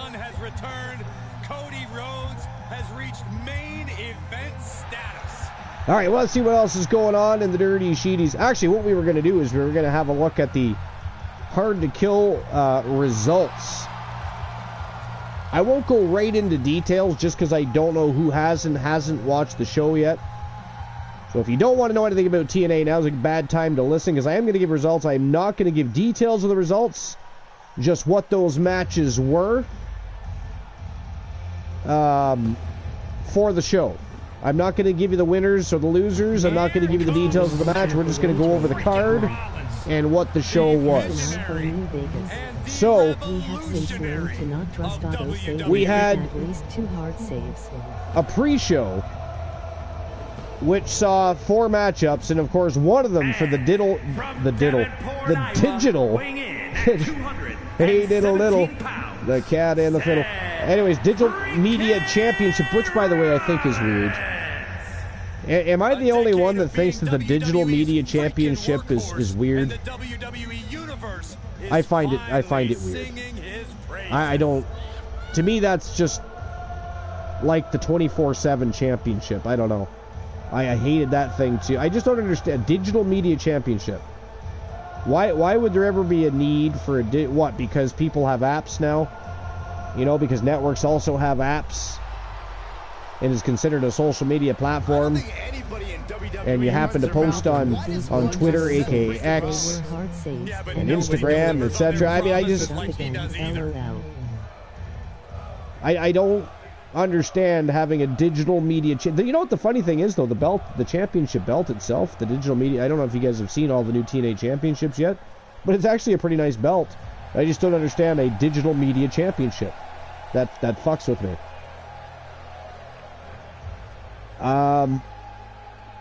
Yep, that was the invention of the Rage Raid. Had that happen in FO, New Vegas. We had since learned not to trust autosave and keep it at least 2 hard saves. Yeah, that's probably a good idea. That's the problem. There weren't autosaves. They were hard saves, and I was over it. Never picked it up again. Froggy says, I think the Digital Media Championship is trying a bit hard to appeal to the current... Yeah. I mean, again, I think it's a nice championship belt. It is nice. But the concept of a Digital Media Championship, I don't quite get. And there's a good look at the new YTD Academy Tag Team Championship belt being strung over the shoulder, dangling down the back of Psychosis Kyle Riley.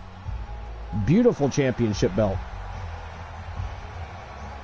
A beautiful championship belt. All of the TWA and YTD Academy Live championships have been updated and brought into the future, and they are smoking hot. They are beautiful. I think the best championships we've ever had. I do have to update Discord. I still have not done that yet, so that it reflects all of our new championships. I should do that probably sometime in the next day or two, maybe. And here comes the newest double champion from Team Froggy Mothlegs. We all know Poindexter,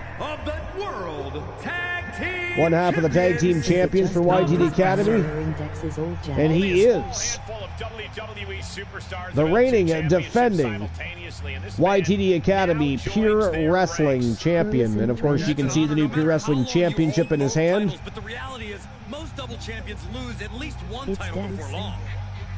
The new YTD Academy Live Pure Wrestling Championship now very much resembles the TWA Television Championship. They do have their differences, but definitely model after each other. Gives it a little more prestige, I think. Froggy says, pearlescent trench coat. Life says, it's Dex. It is Dex. It is Dex, the new double champion in YTD Academy.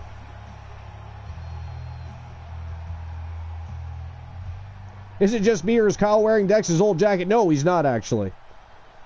It is a pearlescent trench coat, but it is not Dex's old coat, no. There's no telling what a competitor is capable of when they're battling under extreme rules. Oh, make no mistake about it. I'm actually surprised that Poindexter and Seth Rollins did not lock horns immediately. Instead, we got Psychosis Kyle Riley going after Seth freaking Rollins. And the American Nightmare, well, he is going after both members of the Wolfpack. We knew he would. He's not out there to make friends. He is looking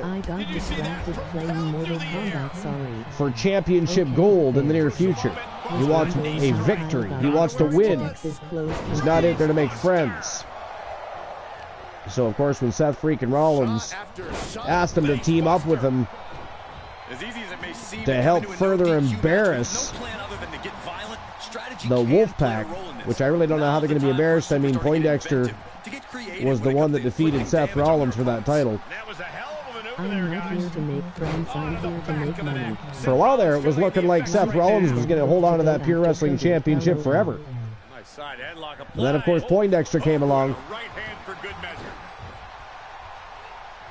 and proved to Seth Rollins that that was not the case. He has a little broader shoulders than Dex.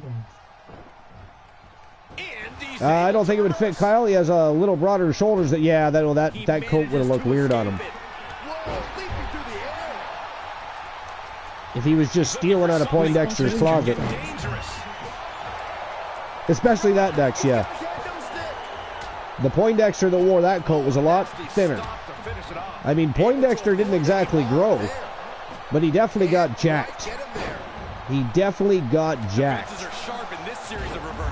Sequence of reversals here. Both superstars clearly studied. Cinched in. Snapmare's rival. Terrible position for Rhodes. Dex looking for a 3 count here. Only a 2 count though, but it is very early on in this Extreme Rules Tag Team matchup. I'm surprised actually he even got a 2 count on Cody Rhodes there. But he did. Kyle Riley attacking Seth freaking Rollins with a kendo stick, but Cody Rhodes from behind delivers crossroads. All those hours 2 count only. Kyle kicks out, and Seth Rollins looked to take advantage, but Kyle Riley quickly kicked Rollins off. But Rhodes right there to continue going to work on Kyle Riley. Poindexter needs to get back into that ring. and help out Kyle O'Reilly. Because right now, Rhodes and Rollins are having their way with him. And he'll leave the ring for this next stretch. All right, so before, and again, when I go over the TNA card, this is just the card for the show. We're not going to be giving out any wins, loss information, and we're not going to read the details of the results. But I am going to run down the list of matches, and I just happened to read Digital Media Championship and had to say something. It's one of the matches on there. But what I do have to do is take a short break. I need to get myself a drink and visit the facilities. I'll be a few minutes. Feel free to tell me what your thoughts are on the Digital Media Championship. And so far, what do you think the best match of the night's been? Or if you want to tell some jokes, you can do that. I'll read them live when I come back. Either way, I will be right back.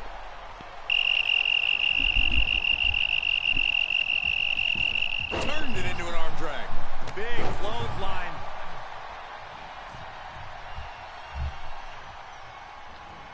Sling blade. Nicely done. He's getting pushed onto the defensive. In order to succeed in an Extreme Rules match, you have to be willing to sacrifice your body a bit. Arm wringer into the Kimura. And there's the save. Cinched in. Snapmare driver. Taken down with his own move. Amazing. Waistlock. No. Belly to belly. My goodness. Man, this place is jumping.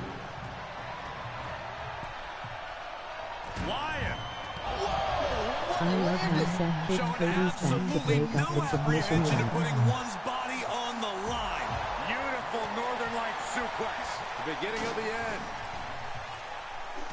Has them hooked. And Rhodes able to reverse that. A precision shot, and now Rollins is bleeding. Well-placed kick to the gut. Another damaging kick. Oh, What do Kofi and Dados have in common? They are both new substitutes. Oh, colliding with a barricade. headbutt. Laughing. Not done yet. Beautiful side suplex. He finds a counter for Rhodes. And down with the suplex. Oh! Boom! Tossed back into the ring. Cody Rhodes felt that coming. And responds with a counter of their own. He had it scouted.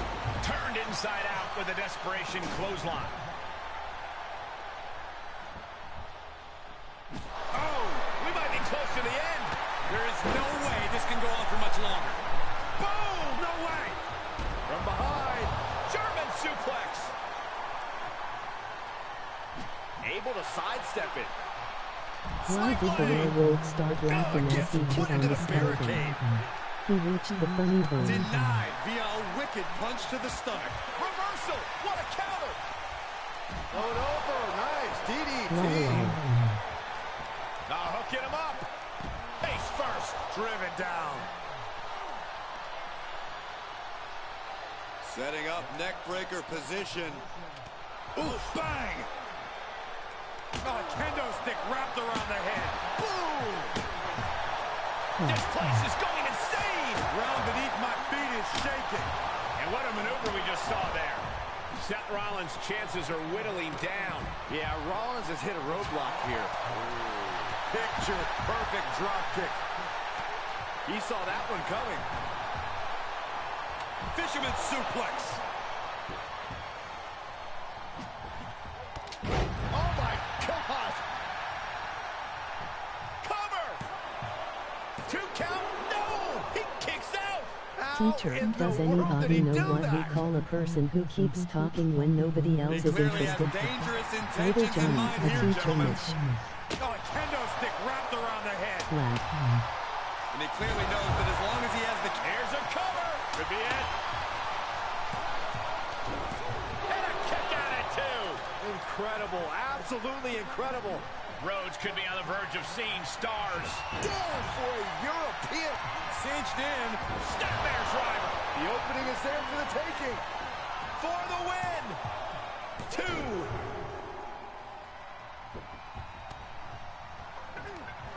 Rollins, kick to the... This is it.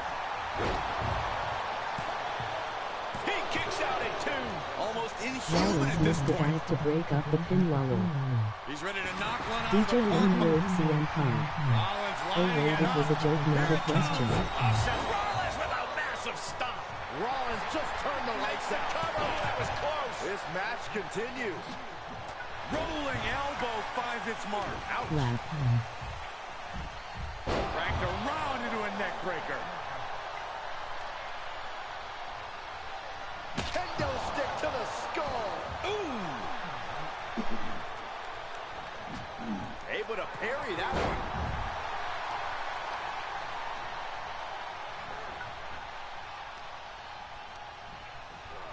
Placing them right where they want them, into the corner. Oh, God. Oh, no, not with the bat. Home run. Gotta look out for that right hook. Oof, that can knock you out. Standing drop kick. Straight up. Rollins escaping danger. Running leg sweep. Nicely done. He moves just in time. And that was an efficient form of offense with that move. Stop in the leg. Dex works his way out of the suplex just to miss a Good drop technique kick. reversing Rollins. Little Johnny is watching his mom rubbing cold cream on her face and he asks her, "Why are you rubbing that stuff on your face, mother?" If you're looking to cause His quick, wife skipping the sharp rest. damage, you can't go A wrong few with the minutes kendo later stick. she starts rubbing the cream off with the tissue. Johnny says to her, "What is the matter?" "Oh, you giving up, skipping the rest."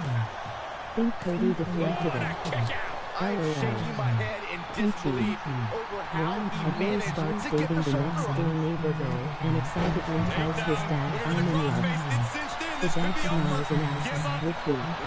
Free the arm and does just that. Nice takedown. The American Nightmare looking to put his opponent on Dream Street. Crossroads. Cody Rhodes just might have finished things. He keeps his team in the match. Going right after the neck. Neck breaker. No telling what's underneath the ring tonight. And here comes Old Faithful. The steel chair is in hand. Oh, red in there. Cody putting it together. He's setting the chair up, wedging it between the ropes. Here he goes for the win.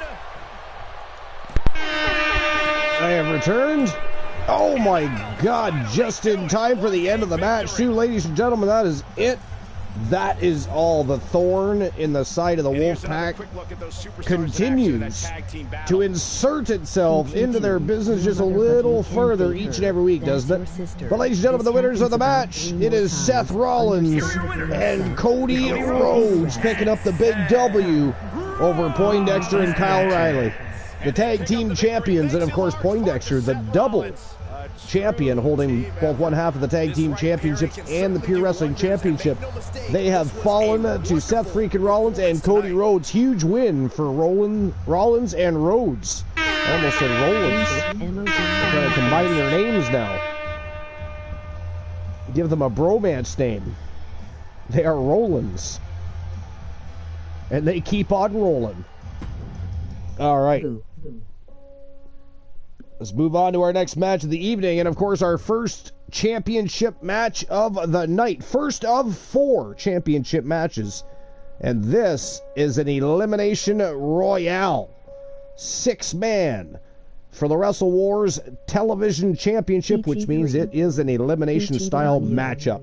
The mother hugs him. Look at the villains in this matchup. We have, starting from the far left, Cletus, also known as Buff. The man that's been making waves lately in the singles competition, and now a member of the Coalition, MJF.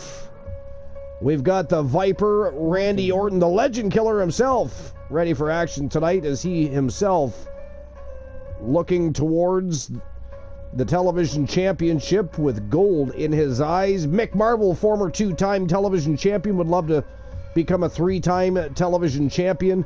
Carmelo Hayes has been the television champion. And, of course, he, too, would like to once again strap that gold around his waist. It is one of the most prestigious championship belts in all pro wrestling history.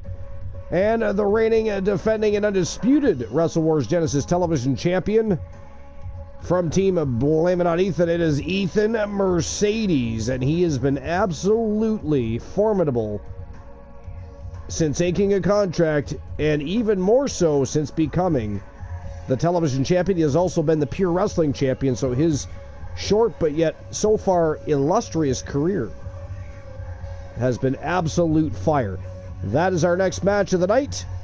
Screaming Sound off in the chat room who you think is winning this matchup, but here we go. We are one match away from the championship rounds, and this is for the Wrestle Wars Genesis Television Championship. Elimination Royale time. Let's go.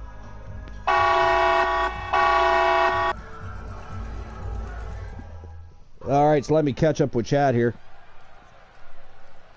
Liv is great, good joke, big smile.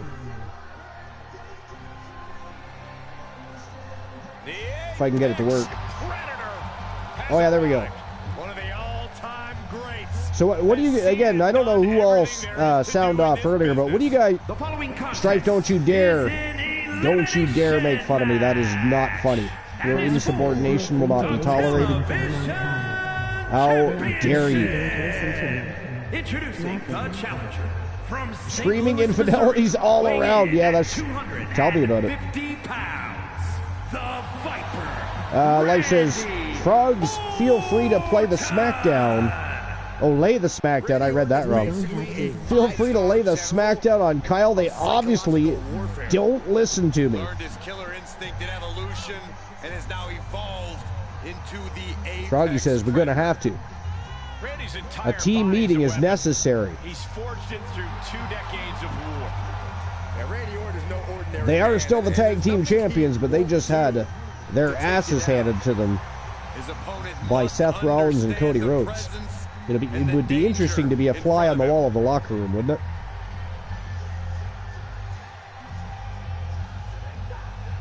Randy Orton has made a career out of Part 3. Oh, I gotta go back further.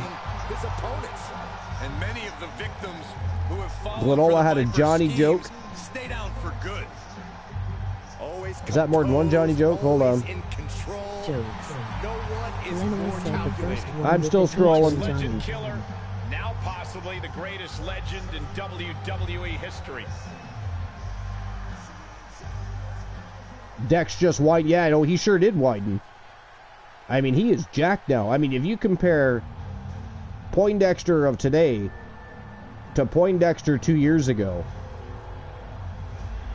I mean, he had to have put on at least 30 pounds of muscle. All those hours lifting with Marshall Omega and secret training sessions with tables had an effect. Yeah, absolutely. That is evident. And from Minneapolis, Minnesota, weighing in That at is evident. At 26 pounds, the Saints, Mick Marvelous Marvelous. Mick Marvel, Opportunity, Byron, as the title also will be on the known line here. You're right, Michael. And judging from the response on as social the media Saint heading Mick into Marvel, this match, we're former likely to see a 2-time new champ crowned TWA here television champion. And of course, longtime nemesis, by the way, of the Gooner Luke Ballmer. They have a long history,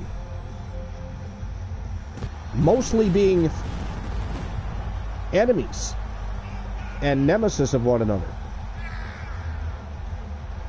I would say, if you will, Mick Marvel is the Gooner's arch nemesis.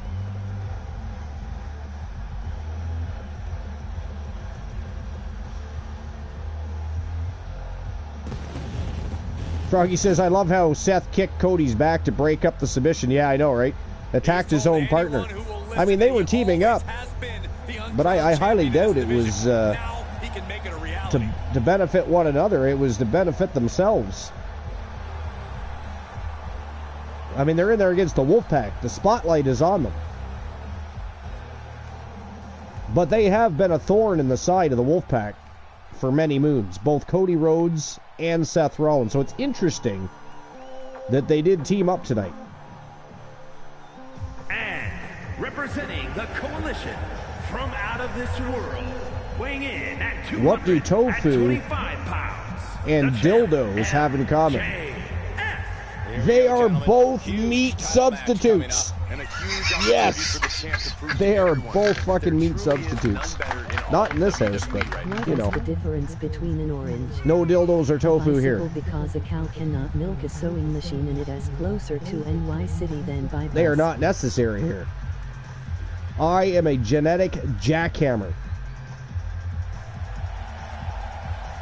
My wife can barely handle me, much less having extra tools around the house. He's been waiting a very long time for this title opportunity. I hope he's ready. Why did the werewolf start laughing as he chewed on the skeleton? He reached the funny bone. Oh, it's got to be the answer. He reached the funny bone.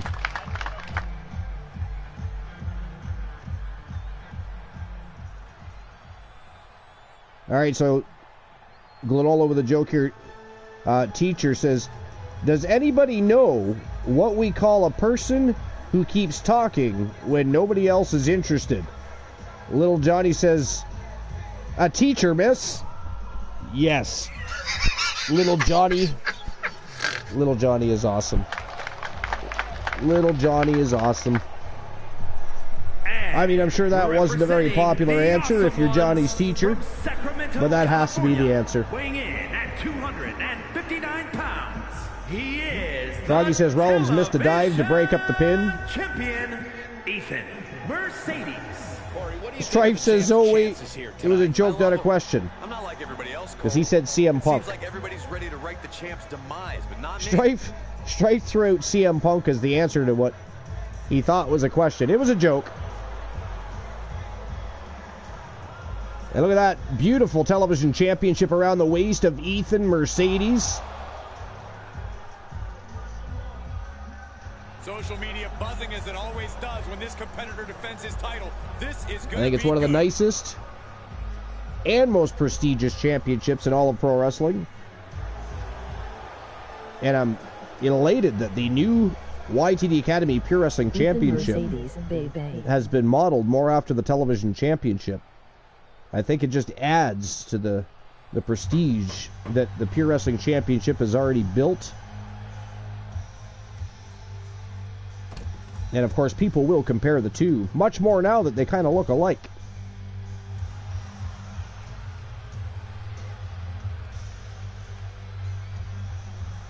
All right, so Dex works his way out of a suplex just to miss a dropkick, yeah. 120 pounds. Clearance. All right, so here's a Johnny joke from Glenola. So little Johnny is watching his mom rubbing cold cream on her face, and he asks her, why are you rubbing that stuff on your face, mother?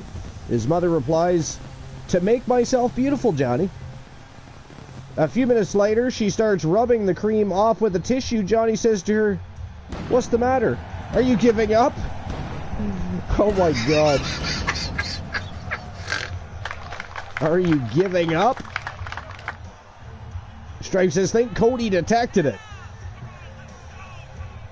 Life is great as a joke here. Here's part 1 of, I think, 3. Yeah, 3. So a boy starts dating the next door neighbor girl. And excitedly tells his dad, I'm in love. The dad smiles and asks, with who? The neighbor's daughter. The father charges and says, don't tell your mother. I'm going into part 2 here. It's all linked anyways. Don't tell your mother, but you can't date her. That's your sister. This happens about 3 more times. Understandably upset, the boy goes to his mother about it. Dad says I can't date anymore because he cheated on you. The mother hugs him to comfort him and says, it's okay, honey. You can date whoever you want. He's not your father. Oh my God. He's not your father.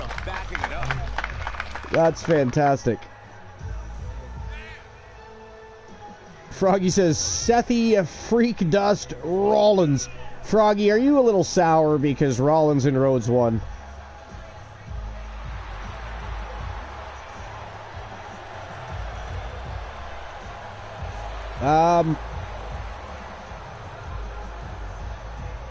Jokes, Glenola said the first one with a teacher. Yeah, I know. Yeah. Mello ready to do something special. And for those that didn't see the joke of the day, what's the difference between an orange, a bicycle, because the cow cannot milk a sewing machine and is closer to New York City than by bus. Froggy says, Ethan Mercedes, baby. We got some Ethan Mercedes fans in the house. Stripe says, give it to me, she yelled. I'm so wet, give it to me now. She could scream all she wanted, but I was keeping the umbrella. I was keeping that fucking umbrella. She can stay wet. Froggy says, also, who is the greatest chicken killer in Shakespeare? Macbeth, because he did murder most foul. Oh my God. Where do you guys come up with these jokes? Because he did murder most foul. Fair enough. Great way to disorient your opponent. All right. Let's see what's rocking and rolling. Oh, we were going to go over the list of matches for Hard to Kill. So the pre-show had Rich Swann versus Steve Macklin, Eric Young and Frankie Kazarian versus Eddie Edwards and Brian Myers. And then you had the Digital Media Championship matchup between Tommy Dreamer, who is the Digital Media Champion, versus Crazy Steve. I actually did not watch the pre-show. I did watch the main card, which was very good. Again, the Digital Media Championship is actually a pretty nice belt. I just don't quite get the concept of a Digital Media Championship. I don't know. But anyways, moving on to the main card, it started off with PCO versus Dirty Dango. Then we had, which was a fantastic match, by the way, unsurprisingly. Again, one thing TNA has always done very well, the knockout division and the knockouts tag team division has always been phenomenal over there. They do it right. The women's division has always been very good. At one time, when it was still Impact Wrestling specifically, there was a time where the only reason to watch their product was for the women's division. But anyways, the Knockout Ultimate X had Tasha Steele versus Alicia Edwards versus Giselle Shaw versus Jody Threat versus Zaya Brookside versus Danny Luna. We had the TNA World Tag Team Championship matchup. ABC, which were the champions, versus the Rascals versus the Grizzled Young Vets versus Mike Bailey and Laredo Kid. We had the X Division Championship matchup. Now, this is the matchup I was talking about earlier. And again, it was a good match. And it saw the champion, the X Division champion Chris Sabin, defending against Kushida and El Hijo del Vikingo. And again, it was a good match. Just for some reason, I expected more out of that match. And I just didn't get what I thought I should from that match. So, I don't know. Somebody just got eliminated. Who got eliminated? Cletus? Is Cletus out of there? Looks like we're down to 5, folks. Cletus has been eliminated, down to MJF, Mick Marvel, Carmelo Hayes, Randy Orton, and Ethan Mercedes. And here we go. Mercedes versus the two-time champ, Mick Marvel, battling it out with the champion right now in the squared circle. Carmelo Hayes handling business inside the ring, got caught showboating though. MJF takes Carmelo Hayes out just in time to get scooped up by the Viper. Big follow-away slam sends MJF crashing to the floor. The sheer confidence of Carmelo Hayes taking over a little.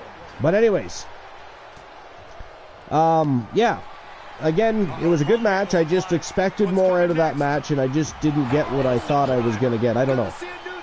I don't even know how to explain it. I guess if you're a fan of the X Division and you know those gentlemen, I guess you'll have to watch it for yourself and form your own opinion. But again, it was a good match. It wasn't a bad match. It just didn't go. I don't know.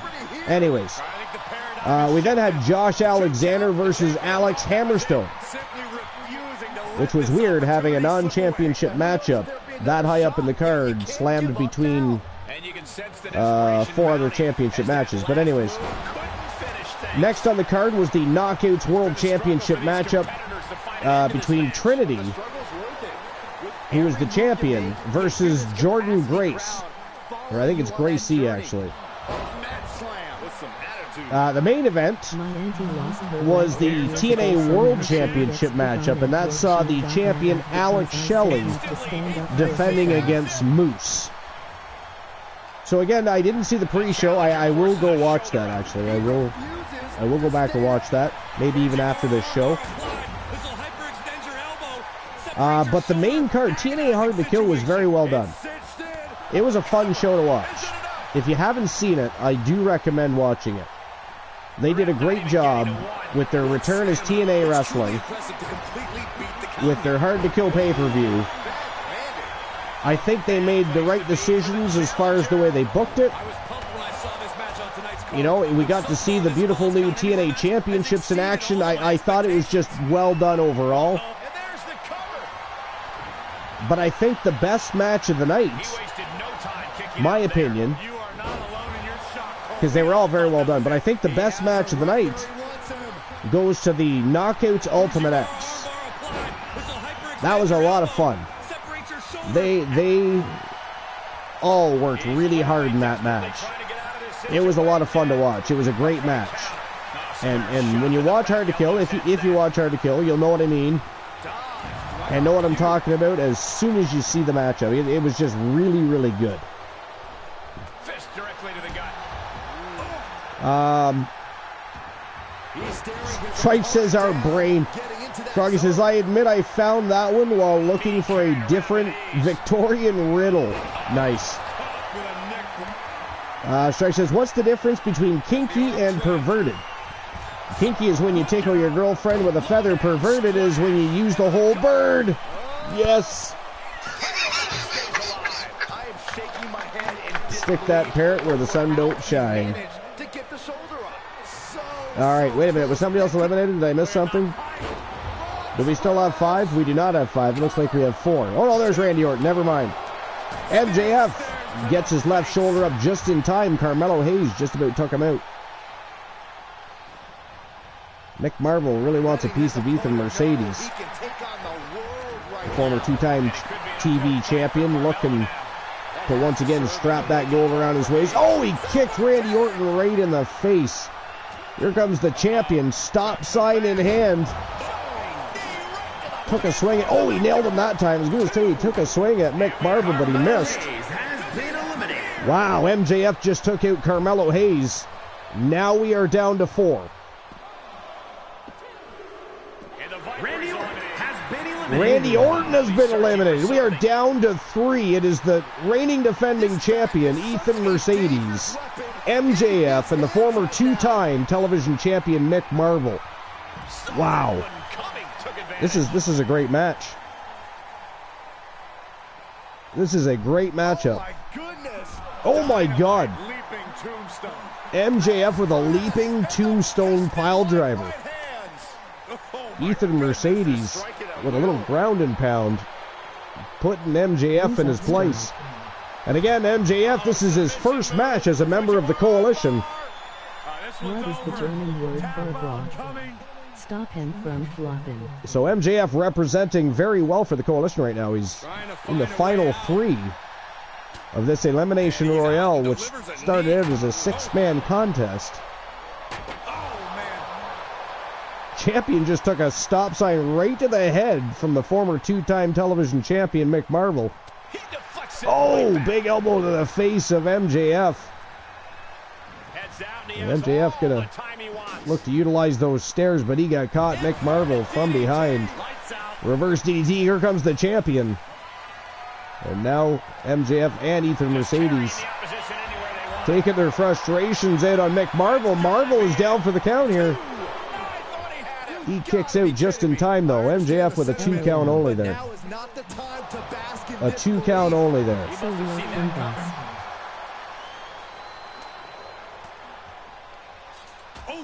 Big elbows to the midsection. Marvel with a shot. How did Mercedes not see him grab that? And he had it. Oh my God. And MJF with a ball back. Wow, spinning elbow to the face of MJF. Dropped the ball. He dropped that ball back fast there, didn't he? To be fair, he got dropped himself very quickly. Look at this. Mick Marvel going to look to capitalize on Ethan Mercedes taking out MJF. MJF's not done yet, though. God damn, what a match. Anyways, let's see what else is going on here. Did you hear about the blonde who tried to blow up her husband's car? She burnt her lips on the exhaust pipe. Yeah, she did.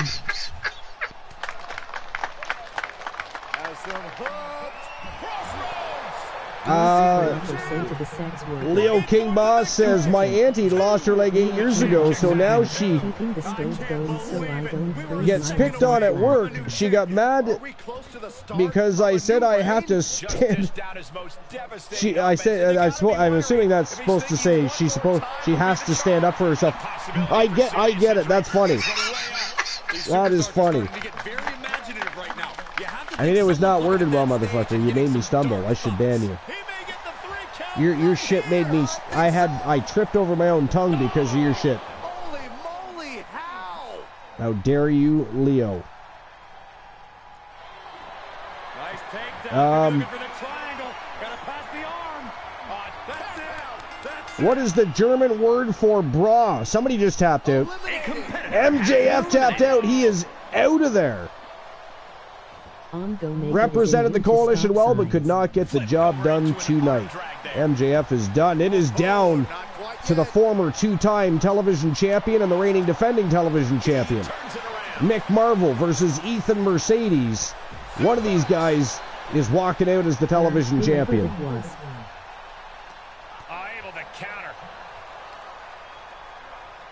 Oh my God, Omega is immune to stop signs. That wasn't Omega, no. Whoever that was. Yo! Took a page out of Cody Rhodes' handbook with that one. Wow, he did it. He did it, ladies and gentlemen. That is it. That is all. The winner of the match and your new TWA television champion. He is now a 3-time TWA television champion from Team Mick Marvel. It is the Saint. Marvelous Mick Marvel. Wow. A big win by the new 3-time television champion Mick Marvel, who is wearing a bit of a crimson mask there. Looks like he's got a cut either under or above his right eye. Looks like it's coming from above. I don't know if it's his eyebrow or his eyelid. He's bleeding in his face anyways. Timing is just so important in a match like this. Froggy says, turn res up. That should help. Yeah, no, it definitely was not Omega. It was not.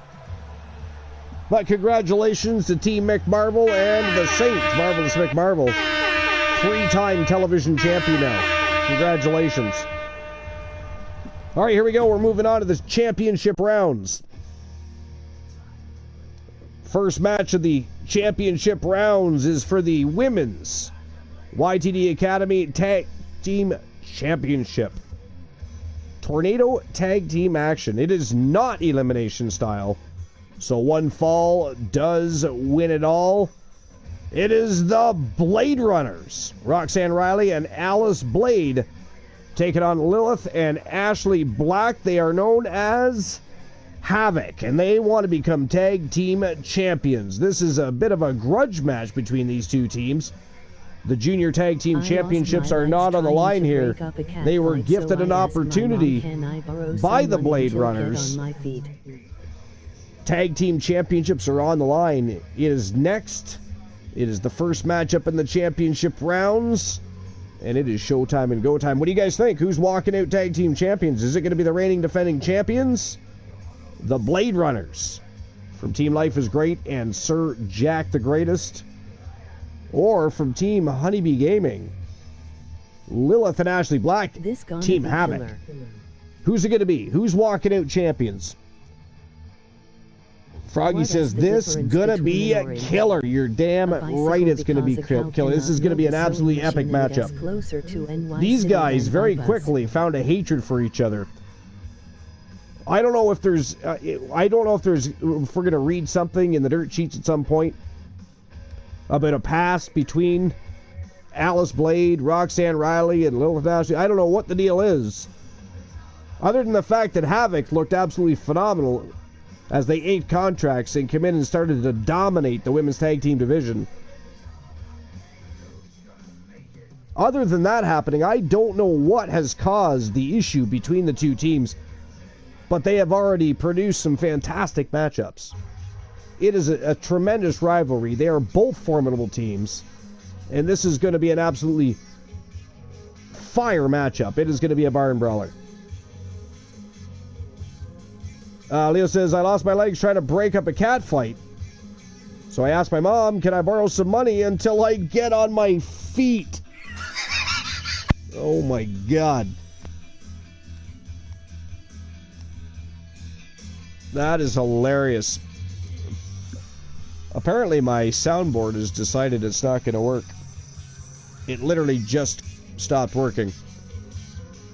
You know, if it's not one thing, it's the next, you know. It's not bad weather, messing with my broadcast, illnesses in the family, festivities, as far as the last month goes. Now, in the middle of my show, well, actually, it's not the middle, we're in the championship rounds, but my soundboard decides to stop working. And to that I do say, how dare it? How dare it? I mean, that is an act of insubordination. I should fire the soundboard. Although that'd be kind of boring. But anyways, here we go. YTD Academy Women's Tag Team Championships on the line. Tornado Tag Team action. One fall wins it all. Havoc versus the Blade Runners. Let's turn and burn.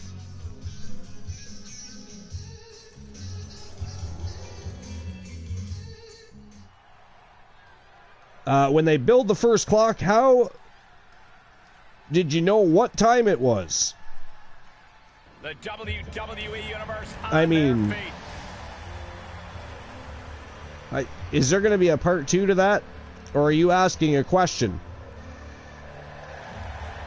Because, you know, when the first clock was actually made, they already had a you know, there was sundials and other such things. I mean, it was just a natural evolution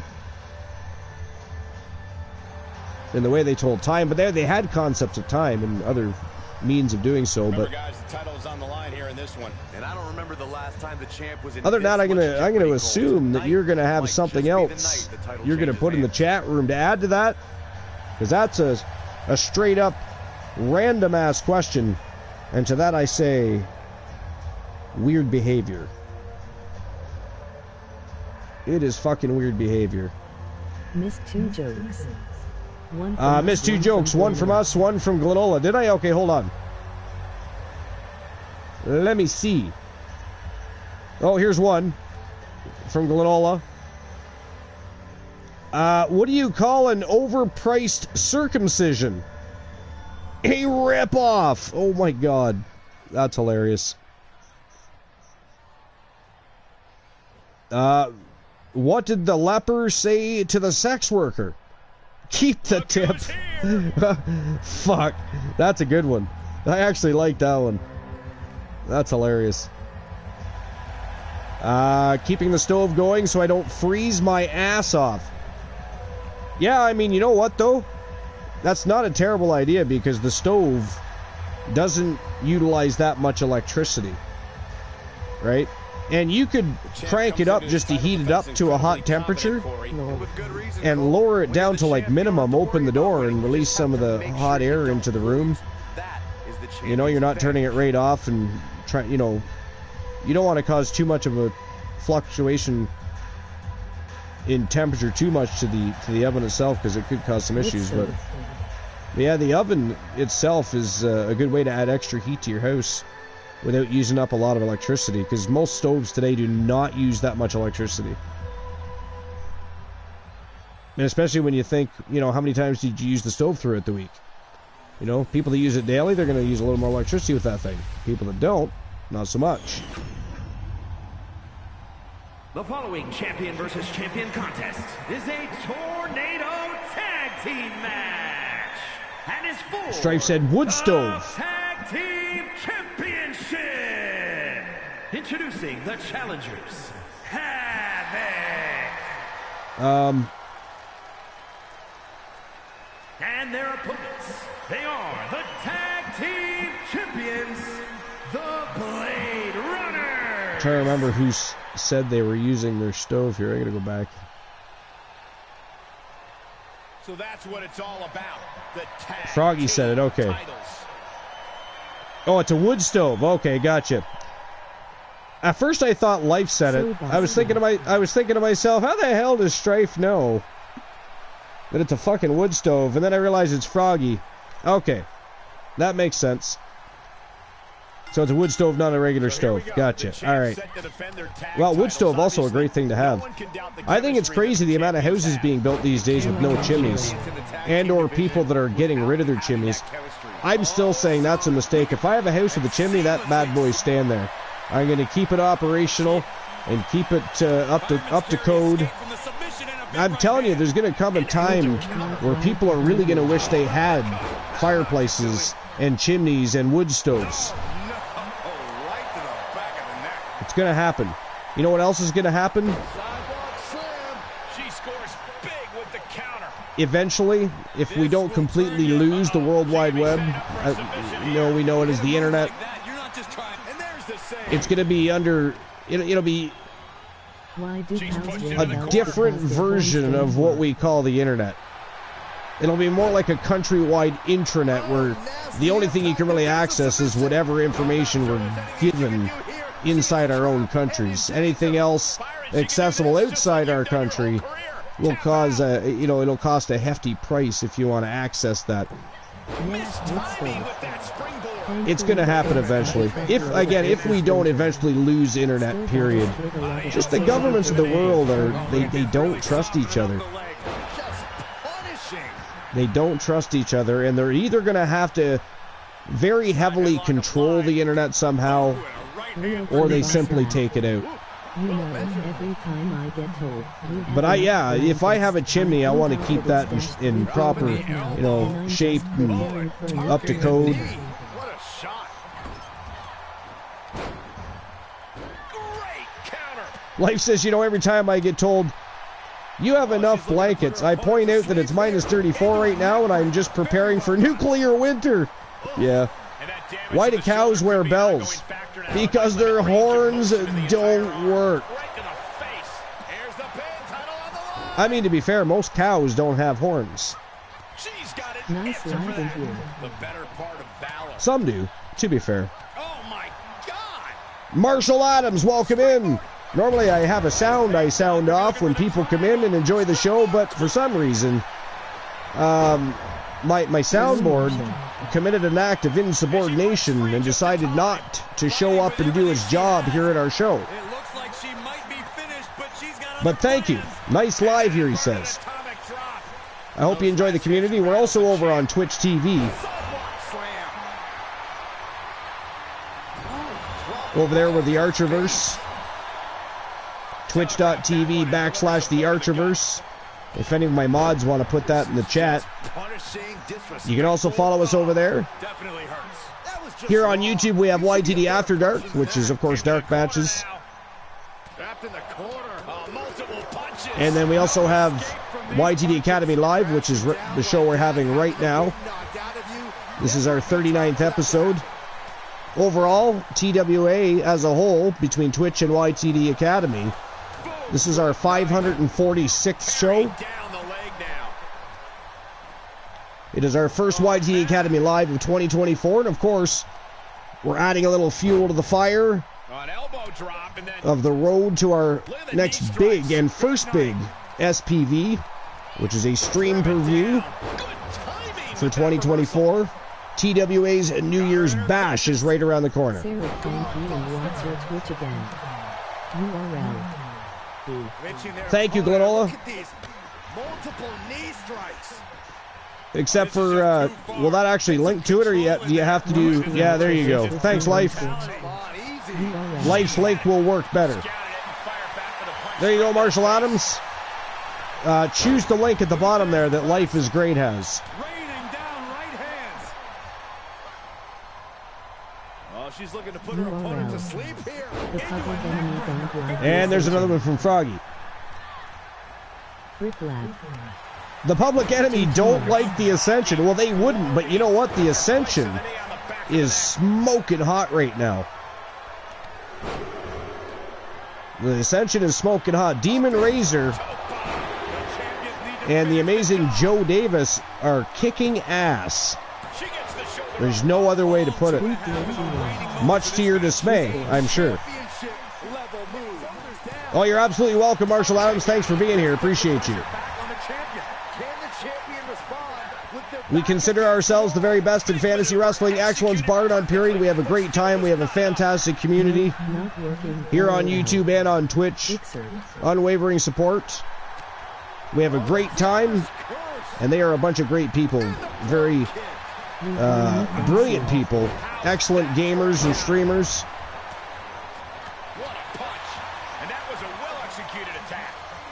The Archiverse TV has definitely gotten lucky when it comes to building a community. We have an epic community. Absolutely fire.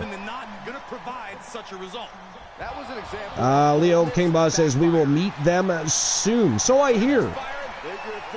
I have heard that the Public Enemy is returning, and they have their eyes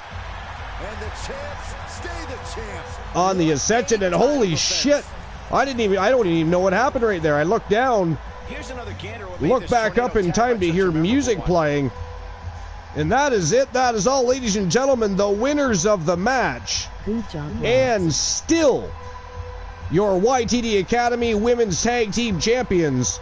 From Team Life is Great and Team Sir Jack the Greatest, it is Alice Blade and Roxanne Riley, the Blade Runners. Still your reigning defending Tag Team Champions. Congratulations to Team Sir Jack the Greatest and Team Life is Great. Huge win and big title defense over Team Havoc. Wow.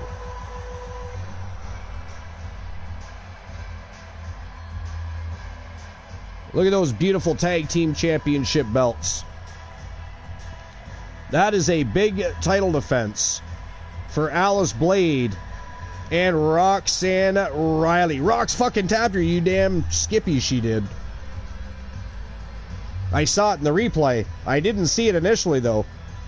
I was watching the match, then I looked down at the chat room, looked back up just in time to hear music playing, and a replay started, but I had no idea what happened. The Public Enemy is now here. I had no idea what happened there. But yeah, Rox tapped her out. Rox picked up the big dub there for the Blade Runners. But I mean, both Alice Blade and Roxanne Riley looked phenomenal anyways. That was just a fantastic match for the Blade Runners. No offense to Team Havoc, because Team Havoc has been absolutely awesome since inking contracts.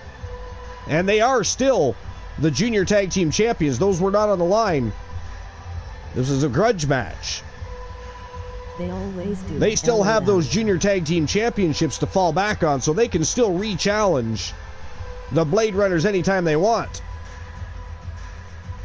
But what a match. With the tag team titles on the line. And you know, the Blade Runners did not have to put those titles on the line here tonight, but they did. And of course, Team Havoc accepted because they knew they could accept and still hang on to those junior tag team titles. They had a backup plan. And now they're going to have to go back to the drawing board. They're going to have to go back to the locker room and figure it out. And figure out exactly when it is they want to cash in those junior titles. Are they going to do it at New Year's Bash? Are they going to do it before New Year's Bash? Who knows? We're going to find out People are often over the next when week they or so. find out what a bad electrician I am. New Year's Bash about a week and a half away, I believe. Glenola says, people are often in shock when they find out what a bad electrician I am. Lol. I'm assuming there's a part 2 to that. Otherwise, I'm lost. I mean, otherwise I would have to say I didn't know you attempted to be an electrician at times, Glenola. So, you know. Titan G in the house. What's going on, Titan? My soundboard is not working at the moment, so I can't give you a proper introduction. It decided to shit the bed in the final 3 matches of the night. Of course it would. Why not? You know. Why function correctly for the whole show? We don't need that. All right, anyways, here we go. On to the co-main event of the evening. And the second championship matchup of the night. And here we go. It is a traditional 1v1 matchup. It is the Women's Legends Champion, Dangerous Amber Extreme, challenging the reigning, defending, and undisputed YTD Academy Women's Grand Prix Wrestling Champion from Team Honeybee Gaming. It is Julia Jackson, putting her title on the line against the dangerous one from Team Joe Link.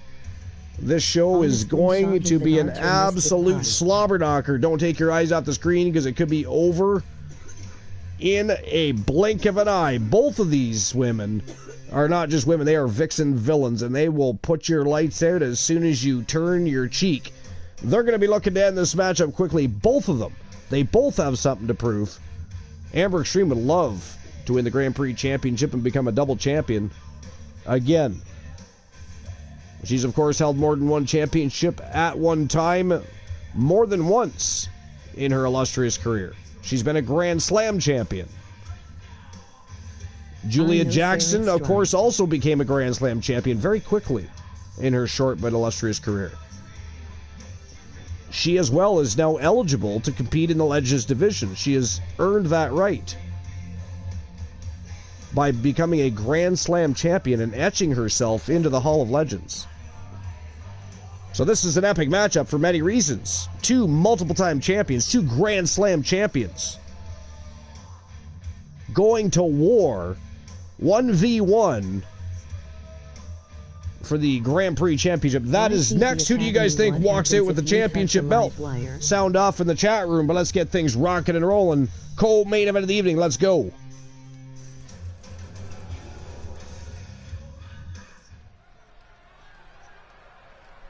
Strife says, honestly shocking that Archer missed that punt. Sorry, what did I miss? Champion versus champion contest. Oh, the shot. I get it, yeah. I mean, I was going through so many different things in the chat and trying to move through the chat fast. I just overlooked it when I first looked at it. People get shocked because he is a bad electrician. Not that funny, though, either. That joke is fail. I mean, there'd be boos, but again, soundboard shit the bed. Stop working. It is an insubordinate device.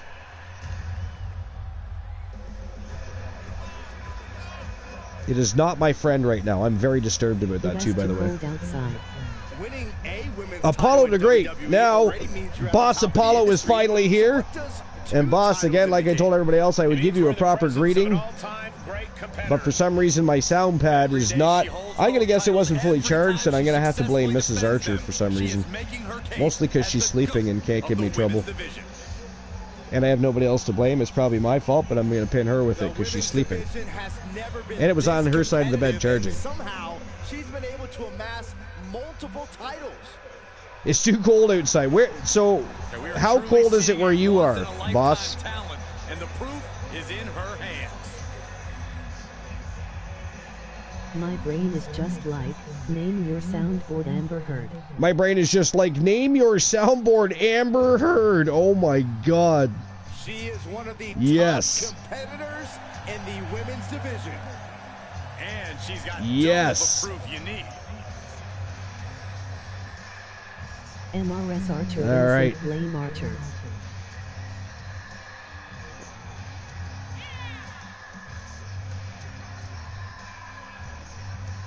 -3 outside. Because it shit to bed. What is the difference between an orange? A bicycle because a cow cannot milk a sewing machine and it is closer to NY City than by bus. Hashtag Missions Archers innocent. Hashtag blame Archer. Of course, Glenola would say that. -3 where you are, boss. Okay, well, that's not too bad. But this superstar is more than up to the challenge. I think it's about roughly the same here. The women's division has never been this competitive. Which is really warm for us, to be fair. To amass multiple titles. And we are truly seeing a once-in-a-lifetime talent, and the proof is in her hands. Julia Jackson was also the TWA Women's World Champion, but Team Infinite Oni's Aria, who is one of the most impressive women superstars of the past 6 months to a year, I would say, as far as newcomers to the promotion. Very quick rise to the top.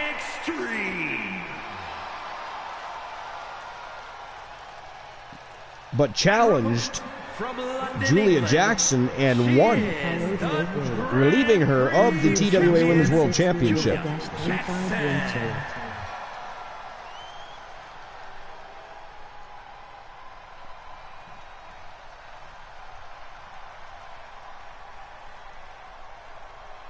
The champion thrives in these situations. Pride and heart. Julia Jackson is also the YTD Academy Women's Pure Wrestling Champion. So she is a Triple Crown champion. She was a Grand Slam champion. She was actually looking to become a quintuple champion. But Aria, forgive me for the lack of information on this title, but I have heard that it's threw a wrench right into her plan. What do you call a little Irish man that lives on the front porch? Patio furniture. Hey, can I borrow that tape, Corey? Absolutely not, Saxon. What do you call a little Irish man that lives on the front porch? Patio furniture. Good Lord. Who's up, DJ? You are in the Midwest, right? He's Central Time, if you're wondering what his time zone is. It's minus 16 where you are, Glenola. Minus 35 wind chill. Yeah, that's about average temperature usually. Not this winter. I am in West Central Illinois. West Central Illinois, yeah. Still, oh yeah, it's damn cold, yeah. I was telling people earlier, there's places here in Canada where it's minus 50. And God knows what it is with the wind chill. Continuing to attack the neck. All right, gonna take a quick break. While these two go to battle, I don't imagine this match is gonna end anytime soon. They're gonna look to beat each other to an absolute pulp to prove a point to one another about who the true baddest woman in TWA and YTD Academy truly is. But I must bleed the bladder.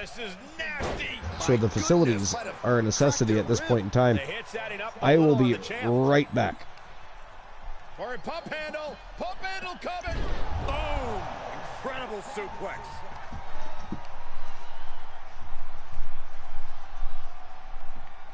Here's the pin. Title on the line. New champ. No. She's still as determined as ever. Kick to the gut. Ooh, brutal forearm.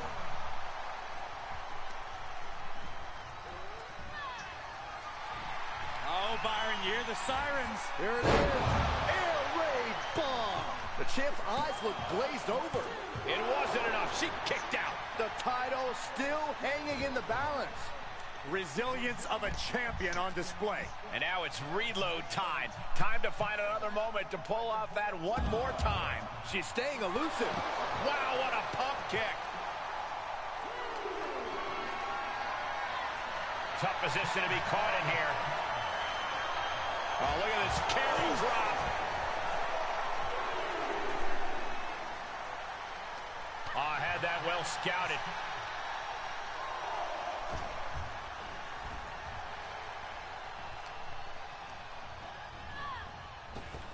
Oh, what a boot to the face. I live in Ohio. Fends off the attack with an elbow.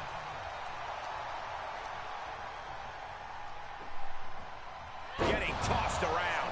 The champ looking worn out. Well, all things considered, Cole, it's not a bad condition to be in at this point in the match. Right to the back of the neck, that had to hurt. From the middle rope. And she doesn't connect. Big forearm. Slips out. Kinshasa. We can have a new champion. For the win. 2. And a new champion is officially crowned. Man, I would have announced my return, but again, my soundboard not working. As disgusting and ghastly as that is, I was not gone that long. What the hell happened in that matchup? What in the blue hell happened?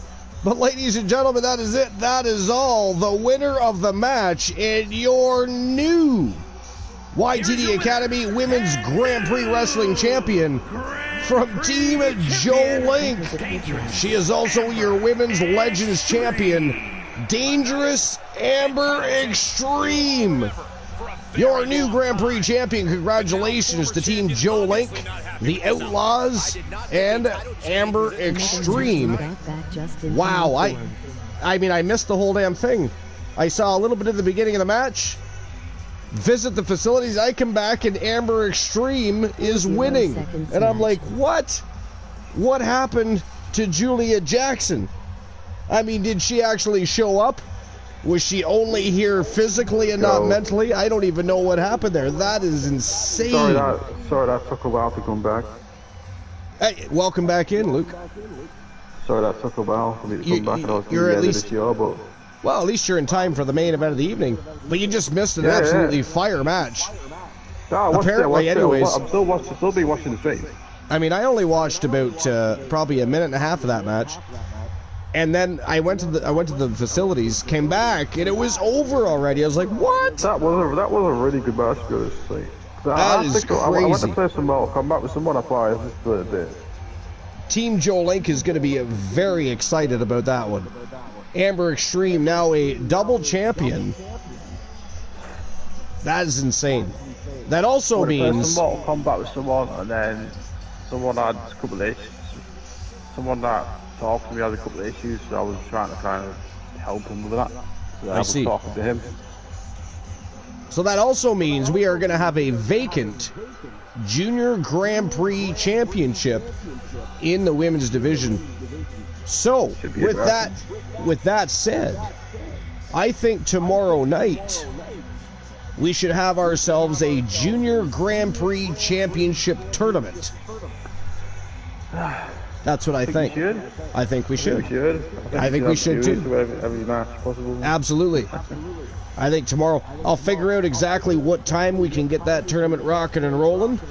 But I think that's what we're going to do. I think tomorrow night we are going to decide a new Junior Grand Prix champion in a Gold Rush tournament. We're going to do it the way we do it best, tournament style. But anyways, congratulations to Joe Link.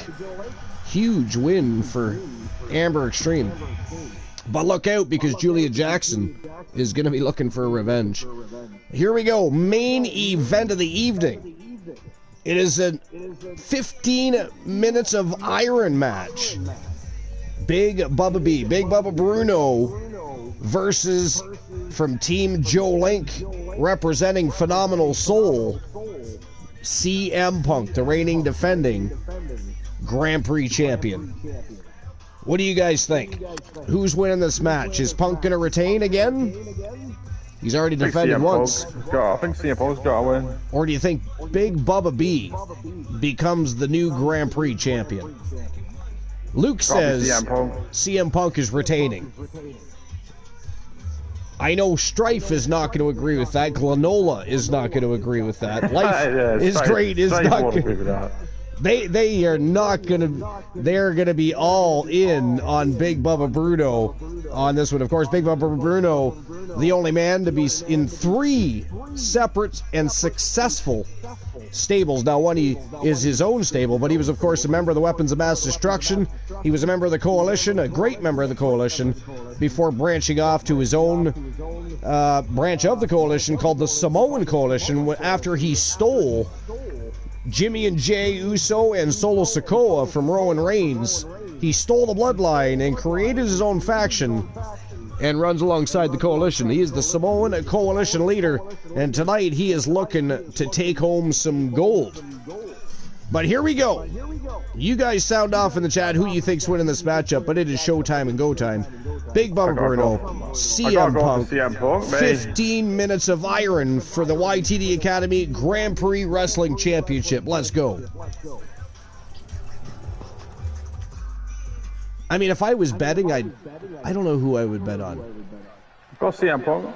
The following champion versus champion contest is scheduled for one fall. It should be an interesting match, that's for sure. TWA, I know a lot of people TWA do not like CM Punk, so this will be interesting. It will definitely be interesting. I mean, if there was an actual betting line open, I bet you Big Bubba Bruno would have about 100K on him right now. Yeah, but the thing is, CM Punk could win this match. That's the thing. And here's another junior championship that will be vacated. I'm not just saying that to try to piss people off either. It's just I just think you'll win the match.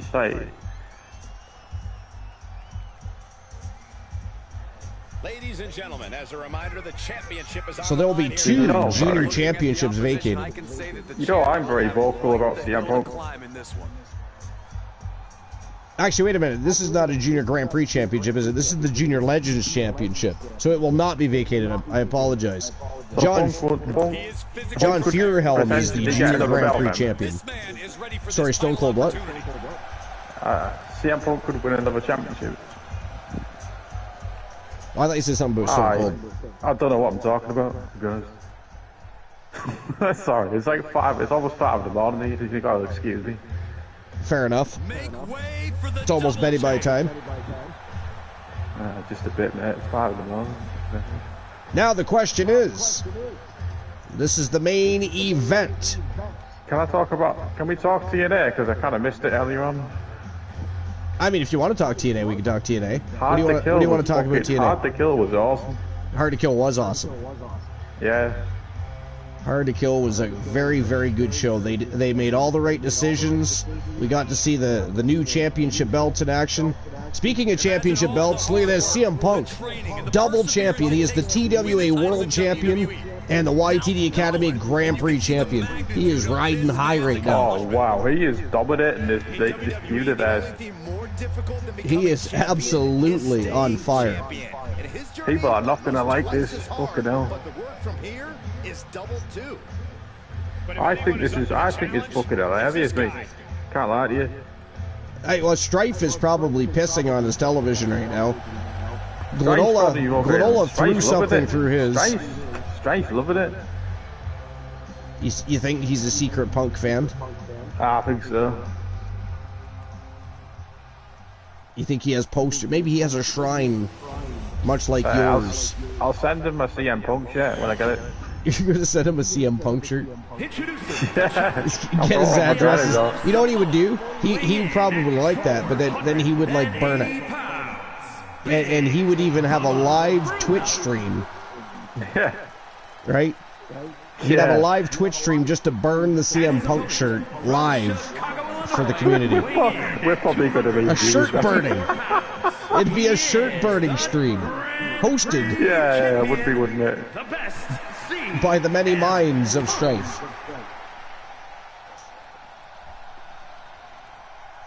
got the three faces of Foley. I'll GTS Strife and send him a CM Punk shirt. You got the three faces of Foley, which I still argue is four faces of Foley. Because you had Cactus Jack, you had Dude Love, you had Mankind, and then you had Mick Foley. That's four faces. But anyways, and then you've got the three or more, maybe multiple Minds of Strife. Azrael says the only thing we like of Punk is his wife. I think, you know what? I think a lot of people probably like his wife. To be fair. The fact that CM Punk can get people talking just shows you that he's good at what he does, man. I mean, not many people will argue that. Let's be real, man. He does get people talking, whether it's controversial or, you know. That's what my dad says. You know? Yeah. You can't argue that he gets people talking. Oh, you can't argue the other thing he does is you can't argue what he's done for the business. He sells tickets, and he sells a pile of merchandise. So I mean, even if you don't like the guy, you gotta fucking say, from a business point of view, this guy is a bit of a jobber. You know what I mean, mate? From a business point of view, you definitely want him. From a personal standpoint, I would want him to sign for my company, but at the same time, it is a risk. Because it's CM Punk, you can just say something. Virgo says, I don't give a fuck. The guy tells you how it is. People don't like that life, unfortunately. Gonolo says, have a great night. Need to start relaxing for bed. All right, Gonolo. Enjoy your night. I'm like CM Punk. I'll tell you exactly how it is.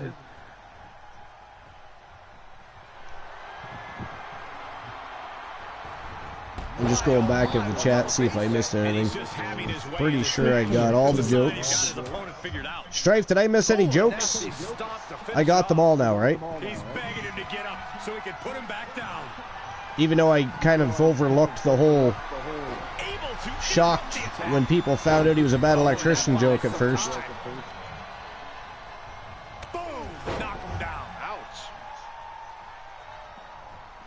Anyway, moving on to TNA, I thought the pay-per-view was great. I actually enjoyed the X Division match, but I'm a big fan of Chris Sabin.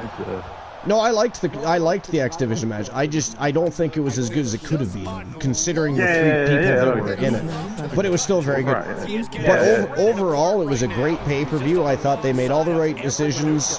Again, it was really. There's a lot of fans coming into the arena as well. Yeah, and we got to see those new championships in action. Beautiful titles. Digital media looks good, although I don't really give a shit about the belt. Well, the whole concept of the digital media, I said that earlier, that it is a nice belt. It really is. It's a mixed gender belt. Women can win it as well. Oh, really? Yeah. So, wait a minute. How does that work? So, is it like kind of the way we did the mixed tag division, where... if the women win it, they can fight men.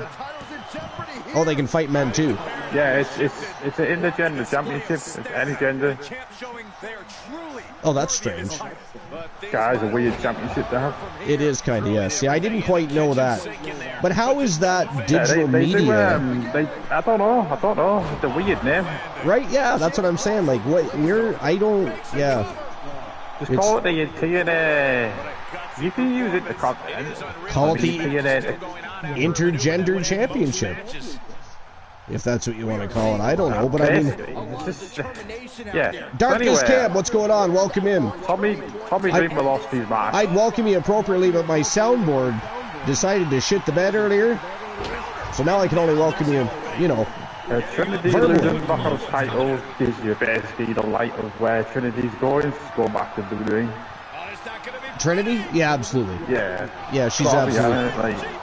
I'm still wondering what Mercedes Monet's going to do. Really go back. I think she's just been on a fucking roll at Impact, TNA, and it's like now you want to go back to WWE where you weren't really used. But again, it is a different WWE, you know? Yeah, well, like I said, I expect WWE and TNA to be working a little bit closer. Business-wise over the next few years. They love her at TNA. So they love Trinity. So. Looking for a high-risk move. My name is Cam. I'm from SSU and SSU. Chris Sabin's really good. I still love Chris Sabin. Now, although I think I thought the whole card was good. I think the best match of the night was the Ultimate X match. I thought the women did a fantastic job of that match. I think it was well paced. I think they all did a great job of showcasing their talents. It was just, and to top it off, it was actually fun. It was a fun match to watch. Yeah, I like that. Josh Alexander's match was good as well. You know, Josh Alexander was fucking really good, man. I think it would have been more fun if there was a championship on the line instead of just a big X that gave you the #1 contendership. You know, but because for me, I would want to save an Ultimate X match for a title match, not a #1 contender match. Yeah, the Ultimate X is a great concept. I love it. Oh yeah, no, I love the match. I think it should have been saved for a championship match, not a #1 contendership match. Yeah, like you said, put the belt on the thing. You're from SSU and RWO. Oh, okay. What you think of Dolph Ziggler showed up at the end? I love that, mate. So you come from other E-Feds. Well, we are also on Twitch TV. If somebody wants to drop the Archerverse link in the chat room again, that way they're able to check out our Twitch channel as well. Sorry to interrupt you, but... You're sorry, what? So sorry to interrupt you while you were trying to talk. But anyway, Dolph Ziggler? Dolph Ziggler appeared in TNA. Oh, I'm not surprised at all. That is so good. Yeah, so Cam, there's my link for the Twitch universe. So did you say... We have YTD Academy Live and YTD After Dark here on YouTube. YTD Academy After Dark is dark matches. And of course, obviously, YTD Academy Live is our live show for YouTube. And then on Twitch, we have our TWA Wrestle Wars Genesis show. Hopes down the fall, I think, yeah. And tournaments and other such things. Oh, there's a fall for Big Bubba B. I don't know what the count is. I've heard the bell. I've heard the bell ring a couple times now, but I don't know who got what fall and what the score is. Yeah, I don't know the exact score. I think this guy's winning now. You think Big Bubba B's winning right now? Yeah. Punk's tapped like twice. Punk is tapped twice. Well, he got pinned, so that means it could be 3-0 for Big Bubba B then. It's probably 3-0 me off his bell, I think. Can anybody verify that? Because we've been chatting. I haven't really been paying full attention, so I don't know what the score is. Is it 3-0 for Big Bubba Bruno right now? It's 2-0. And there's a fall for CM Punk. CM Punk has the Anaconda device, so if he gets that locked in, I think Bubba can tap out. That's 2-1 now. Yeah, you absolutely can. Can somebody drop the Discord link? And Cam, if you have a wrestler of your own, we have a section on our Discord. It's called Ink a Contract, and you simply go in there and put your hashtag information for your wrestler. And why is the Discord link not working? That's strange. Oh my god, Archer, it's 2-2 now. It's 2-2 now. Oh! And he hits the GTS on Bubba again. No way. Wow. Nah, 3-2, mate. Nah, this is big. Wow, Punk with a comeback. 3-2, are you fucking serious? Strife is never going to watch YTD Live again, ever, if Punk wins. Man. Alright, Cam, there's the Discord link, Cam. Feel free to join our TWA community Discord. Why is Punk just reversing everything now? We have a community chat on there. We've got a no-holds-barred chat room. We've got championship record books on there. You can see who's been champion, who is champion, former champions. Our Hall of Legends is on there. Look at this. CM Punk actually had a match on my stream, right? And if he won, he would go to the Battle of the Belts pay-per-view, and he actually fucking won as well. And bear in mind, he's supposed to be on like a fucking 7-match, something like that, losing streak, and he just wins that match. Soul Embers is going to be so pissed that he missed this match. I mean, he'll probably watch the VOD anyways, but he's going to be so pissed that he missed the match. It is what it is. I have the more updated CM Punk, I think. Sorry, you've got what? I've got the more updated CM Punk I have. Oh, okay. You know, with the hair he's got now. Man, oh man. Which one you have, Big really, Bubba does it? Bruno was trying to snap CM Punk in half there, but Punk finally got out. It's probably the one that Joe probably wanted, to be honest, that you've got. Oh, he just beat the count. There was a 9 count there. Looking wobbly in the corner. Running hip attack. What impact. Damn. Back that ass up, he did.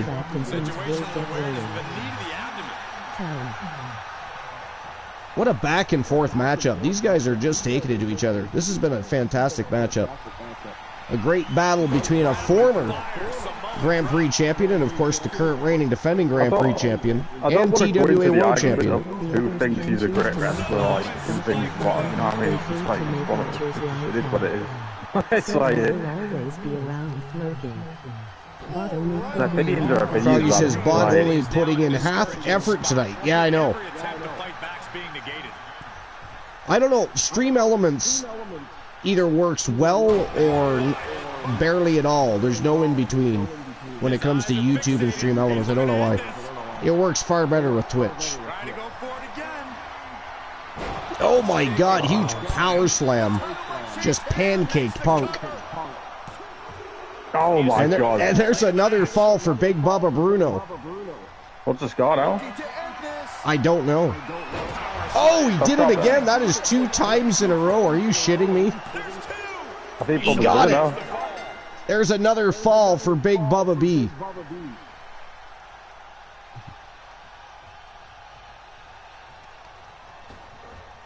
Man, oh man. Oh, what the hell? Superman punch from CM Punk. You shouldn't have that. You shouldn't that's have crazy. That. Why the fuck would you put that on? Maybe that's a shot at Roman Reigns. Maybe. Mocking him a little. It'd be so funny if he used the Superman punch in his first match. CM Punk measuring Big Bubba B up here. Can he get? Oh, he's got him up. The strength of CM Punk. I'd like to see Punk come back and say a beat at one point. I got to tell you though, he was staggering as he held on to Big Bubba B. He got the 3 count though. There's another fall for Punk. What the hell is the score? I do love seeing my LCW logo in the background there. I thought it was great. It does look good on the barricade, doesn't it? Just gotta get that one in every time on the broadcast too, you know what I mean? It's always nice to see your logo somewhere. Gotta make sure I mention that. That's the first thing. We got Joe Link's logo on there. We've got Glenola's logo on there. DWA is over there from Team Dogface. Of course, LCW. And of course, there's other logos throughout the arena. Oh, the Bonsai drop. Ah, fuck, I would hate to get that done to me. I'd die. Yeah, no thanks. I take the big 0 on that. Another big power slam from Big Bubba B. And another fall for Big Bubba B. He's going for it again. Oh, no, he's not. Oh, Samoan driver. Jesus Christ. I think Big Bubba might get the win. I think so, too, but I don't know what the score is, though. Froggy, do you have any guesses here? There's another fall for Bro. What the hell? He's just walking away with the match now. Guys, he's actually winning this, to be honest. I know, it's been such a back and forth match. It's crazy. I think we've got to run this one back, you know. I think I'd like to see this again. Yeah, I would love to see them go at it again. Run it back, I swear to God, after... Whether you like Punk or you hate Punk, this match with Big Bubba B, 15 minutes of iron, has been awesome. Run it back on the next fucking show, please. Oh, Bruno's definitely ahead now. I just didn't know by how much. Or how many, rather. Punk's hardcore champion in LCW now. Is he? Yeah. He's champion everywhere. He beat William, which is the huge shot. If I'm not mistaken, he won a title over at Joe Link's ZWA promotion. Punk's trying to get a quick count. Hang on, if Punk gets it, I was going to say, Punk gets the slams him and then he face first into the ring. Pins him. He's got a chance to tie it up, but 45 seconds remaining. We're going to find out who's champion. Who's walking out of here? Grand Prix champion. You think it's Bruno? Yeah. Big Bubba Bruno absolutely deserves this opportunity, though. I think Bruno's been the better. Is Bruno been the better competitor, would you say, or do you think Punk's just slightly just kind of in the matchup?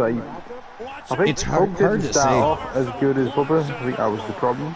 Yeah, Bubba started off a little quicker. I mean, it was 2-0 until Punk made his comeback, right? I want to see the rematch. A rematch would be good. Book it for the next year. No, it won't, Strife. Do the next show, or do YouTube, but do the next YouTube. And that is it. That is all. Ladies and gentlemen, the winner of the 15 Minutes of Iron and your new YTD Academy Grand Prix Wrestling Champion from Team Soul Embers. He is Big Bubba Bruno, and he is your new reigning defending Grand Prix Wrestling Champion. Congratulations to Soul Embers and Big Bubba Bruno. Wow. New champion, guys. Punk is still the TWA World Champion, though. For how much longer? I don't know. I mean, we've got Genesis coming up. We've got a tournament coming up. You never know what matchups are going to be at the tournament. We, of course, have TWA New Year's Bash just around the corner. But look at that, Big Bubba Bruno with that brand new Grand Prix Wrestling Championship. Looking good, Big Bubba B. Congratulations to you. That was such a great show. Great way to add some more fuel to the fiery feuds and raging rivalries as we get closer to our big SPV for 2024. Absolute fire. Just great matches all night long. Let's have a look at the card and what went down. Here we go. First match was a 6-man traditional matchup. Alex King, Andre Simmons, Ricochet, Carter Hunter, Santos Escobar, and Will Ospreay went to battle, and it was Carter Hunter that shocked everybody and pulled out the big W. Triple threat tornado tag team matchup. The New Day, Team Arsenal, and Demolition. Their first matchup back as part of the coalition, and man, did they impress and shock everybody. They beat Arsenal and the New Day. Picked up a big win in the tag team division.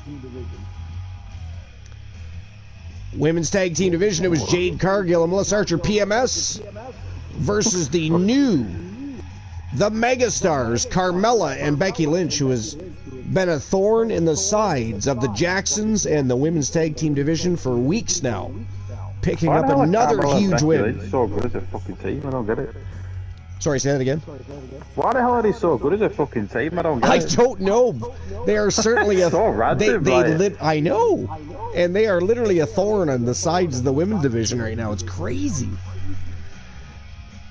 Next match was LA Knight challenging the Junior Grand Prix champion John Fuhrhelm. But John Fuhrhelm absolutely demolished and destroyed LA Knight. LA Knight got sent to the hospital. It was crazy. Got beat within like 3 minutes or something. Did you see that match? Yeah, I did, yeah. Oh my god, it was awesome. Fuhrhelm was just dominant from bell to bell. Probably over by the time I took a fucking piss, to be honest. Speaking of thorns in people's sides, Cody Rhodes and Seth freaking Rollins have done the very same thing that Carmella and Becky Lynch has tonight. Grudge match. It was Kyle Riley and Poindexter from the Wolfpack taking on Cody Rhodes and Seth Rollins, and Rhodes and Rollins picked up the W. I did not expect that. And I watched that match, and I did not expect Rhodes and Rollins to come out victorious. That was nuts. Well, looking at this, we should all just form random teams then, by the looks of it, because apparently it works. Apparently it works. Next, it was 6-man elimination royale. Randy Orton, Mick Marvel, MJF, his first match as part of the coalition. The reigning defending champion, Ethan Mercedes, Cletus, and Carmelo Hayes. And it was Mick Marvel becoming a 3-time TWA television champion. That was a great matchup. You know McMarvel very well, Luke, because the Gooner and the Saint McMarvel nemesis, arch nemesis. 2-on-2 tornado. Sorry, say it again. They might be joining forces though. Maybe I've teased it. Will they join forces? Will they not? I don't know. We'll have to see in LCW. Should I say bad ref for not telling us the pinfall count? Well, they need in 2K24, they need to add the time count up underneath the clock. Like if you've got your indicators and hub off for at least an Iron Man match, it should pop up on the screen anyways. It should be up underneath the counter. They should be there. It used to be in older games. They should put that back. But anyways, next match, it was Tornado Tag Team action. Roxanne Riley and Alice Blade, the Blade Runners, put their championships on the line against Team Havoc, Lilith and Ashley Black, and it was a dominant tag team retention. They went home with their titles with a dominant performance over Havoc. So congratulations again to the Blade Runners. Co-main event of the night, it was Amber Extreme challenging Julia Jackson, cashing in her Junior Grand Prix Championship. What a match it was, back and forth. I did miss some of the match, but it was dangerous. Amber Extreme from Team Joe Link, who came out victorious. She is now a double champion after knocking the Grand Slam champion down a notch. Actually, at this point, she's a Triple Crown champion because Aria had already knocked her off the Grand Slam championship pedestal. So she is knocked all the way down to a double champion now, is Julia Jackson. But she is still the Pure Wrestling champion. The two men hate each other. And, I mean, it's going to be hard to keep her out of any championship matchup discussions with her resume. So I don't think Julia Jackson is too worried. She will climb that mountain again. But Amber Extreme, your new Grand Prix champion, congratulations again to Joe Link and Amber Extreme. Last but not least, 15 minutes of iron, CM Punk and Big Bubba Bruno. And it was Big Bubba Bruno picking up the big W over the double champion and becoming crowned the new Grand Prix Wrestling champion, and he gets to strap that brand new title around his waist. Gorgeous championship too, by the way. Absolutely gorgeous. We have the nicest championships that we've ever had right now. I do have to update the Discord. I said that earlier. I will get that done so it reflects all of our new championships. But what a night. Fantastic evening. That is it. That is all as far as the main card goes. Would you guys like a go home happy match? And if you do, what matchup would you like to see? Well, you run that back. Well, I'm definitely not running that back. That is not a go home happy matchup type of match. That will take a while, to be honest. Well, and it's not exactly a go home happy type of matchup. No, it's not. You've already faced each other. A shuffle chamber match. That is one idea. We can. The thing is, I don't know. Depends if Gouda wants to fight with McMarvel and team up with him. I don't know. It's never happened before. We don't have the KO chamber right now. I've been kind of mixing it up as far as what type of matchup types we have. So if I need to, especially if you guys write it into storylines or something, and I need a KO chamber again, I simply have to create that again. And a chamber match, a little lengthy for a go home happy match, I was thinking.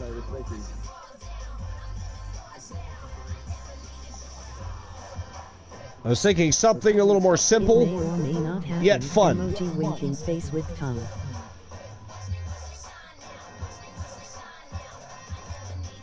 Ladies brawl. Ladies brawl, okay, and what ladies? Oh! Hey! Here's a thought. Will Gunnar and McMarvel join forces? Although she did just have a matchup. But wouldn't it be fun to see Tia Stevens cash in her Junior Legends Championship against Amber Extreme for that Women's Legends Championship?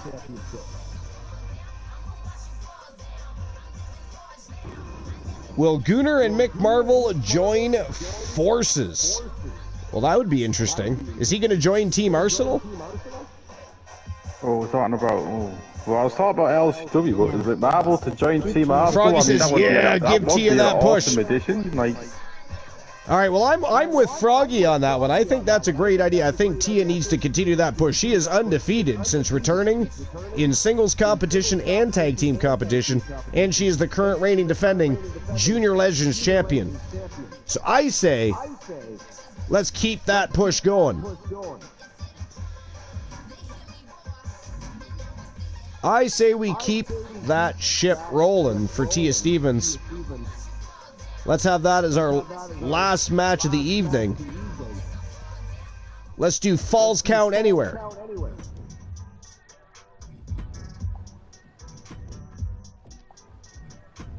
Push the tush.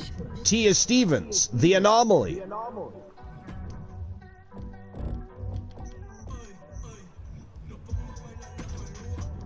The Junior Legends Champion versus Dangerous Amber Extreme, the reigning defending Women's Legends Champion. And if anybody hasn't seen the new Women's Legends Championship, you're going to get a good close-up of that championship. All right, here we go. Go home happy match of the evening. The Anomaly, Tia Stevens, Amber Extreme, Falls Count Anywhere for the Women's Legends Championship. It is showtime and go time. And of course, this will be the last match of the evening. After this, that'll be it. That will be all for episode number 546. Such a great show. An absolute great way to bring YTD Academy Live into 2024. It was our first match of the year. We're on our way to the next big and first big SPV for 2024. TWA New Year's Bash right around the corner. Tomorrow night, we are going to have ourselves a Junior Women's Grand Prix Championship Gold Rush Tournament. Lots of things to get excited about. The following champion versus champion contest. Lots of things to get excited about. Count Anywhere match. All right. The All-Star Championship. Okay, so for those of you that are still in attendance, and of course Luke is on the broadcast, who's walking out champion? Don't know. And by the way, this will officially vacate the Women's Junior Legends Championship. Alright. I'm not I'm not saying it's going to happen, right? I'm not saying that Gouda and McMarvel are going to join forces. But there is a thing going around in LCW that it could possibly happen because Gouda feels he needs to do what he needs to do to stop the Shield. Do you think we could see Gouda and McMarvel join forces against the Shield? That's an interesting thought. Do you Strife think they says, would do it, or do you think no? What does the receptionist at a sperm bank say as clients leave? Thanks for coming! Yes, that has to be the answer. That has to be the answer. It's a little teaser I'm doing. I'm not giving you the full answer. So in addition to the Women's Junior Grand Prix Championship being vacant, as will be the Junior Legends Champ, we could have an all-women's Gold Rush Tournament show tomorrow night. We could have the Junior Legends Championship in the women's division up for grabs, and we would have an 8-Vixen Gold Rush Tournament for the vacant Junior Grand Prix Championship. That could be very interesting, because we all know the women don't mind stealing the spotlight. We have many times seen the women outperform the men. It could happen again. What's the difference between a genealogist and a gynecologist? A genealogist looks up the family tree, a gynecologist looks up the family bush. Yes. Yeah, he does.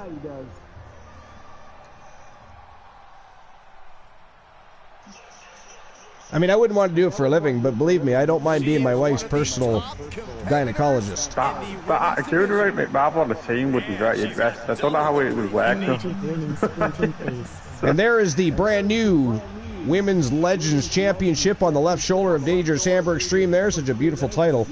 Of course, it's modeled after the TWA World Championship. It was decided that the Legends Championship should, of course, be modeled after the most prestigious championship in TWA history. as it being it should be a legacy championship, right? It is a Legends championship, so it should be very reminiscent of. So it's not exactly the same, but it is modeled after, and it is a gorgeous title. And then on the other hand, of course, she has the Junior Grand Prix Championship still. She hasn't vacated that yet. She doesn't have to do that till after the show. But both the Junior Grand Prix Championship and the Junior Legends Championship will be vacated immediately following the show. Needs time to recharge. And that's regardless if Tia Stevens wins or loses. She cashes in, she has to vacate it. So whether she wins or loses. Amber Extreme, however, she cashed in successfully, as she's the new Grand Prix Wrestling Championship holder, now defending her Legends Championship. Same night, 2 battles against fierce competitors. From every man's nightmare, she is the All-Star Champion. Sorry, I'm going to call this a day, I should say, or a night. I don't blame you. This is the final match anyway, Luke, so we'll all be going to bed after this. I'm going to head off. So it's just a little teaser. It's not a spoiler though, because I haven't told you what's exactly happening. Right. They may or may not team up. I mean, I think it would be pretty cool to see Mick Marvel join Team Arsenal. Man, would that ever strengthen their already formidable faction? If we're talking about both Feuds, then it may or may not happen. I mean, it's already a kick-ass faction. I mean, just tell everybody who's on Team Arsenal. It's the Gunner, AJ Styles, Kenny Omega, and Will Ospreay. Right? And to add Mick Marvel. I think I've got the best faction of everybody. That would be easily one of the most formidable factions ever built. These two having an answer for everything. I might have to make a phone call. You should definitely get in touch with Team Mick Marvel and see if that's a possibility. I mean, Mick Marvel has been a rogue now ever since he inked a contract. He hasn't aligned himself with anybody. He hasn't attempted to join any factions or form a tag team. So, I mean, who knows? We don't know what they're thinking. What they are thinking is about winning gold, and they do a damn good job of that. Mick Marvel tonight became a 3-time TWA television champion. She gets herself out of a precarious position. Whoa. Flying crossbody out of nowhere took Amber Extreme right off her feet. Good Lord. Tia Stevens is absolutely explosive. As is Amber Extreme, though, which makes this matchup so intriguing. But anyways, yeah, Luke, enjoy your sleep. Yeah. And I'm sure at some point we'll talk tomorrow. I do work tomorrow. I am done at 6 p.m. Yeah, it's all good. But the Monday, don't blame me. But watch Discord for the event time for tomorrow's Gold Rush tournament. I will, don't worry. All right, my friend, I will talk to you tomorrow. I would assume it's going to be probably more of a normal start time tomorrow night, probably more like 10:30 p.m. So it'll be real late for you. But it is going to be a fantastic tournament. I'll catch you guys later. Stay safe. Cheers. Have a good day. Enjoy the shrine.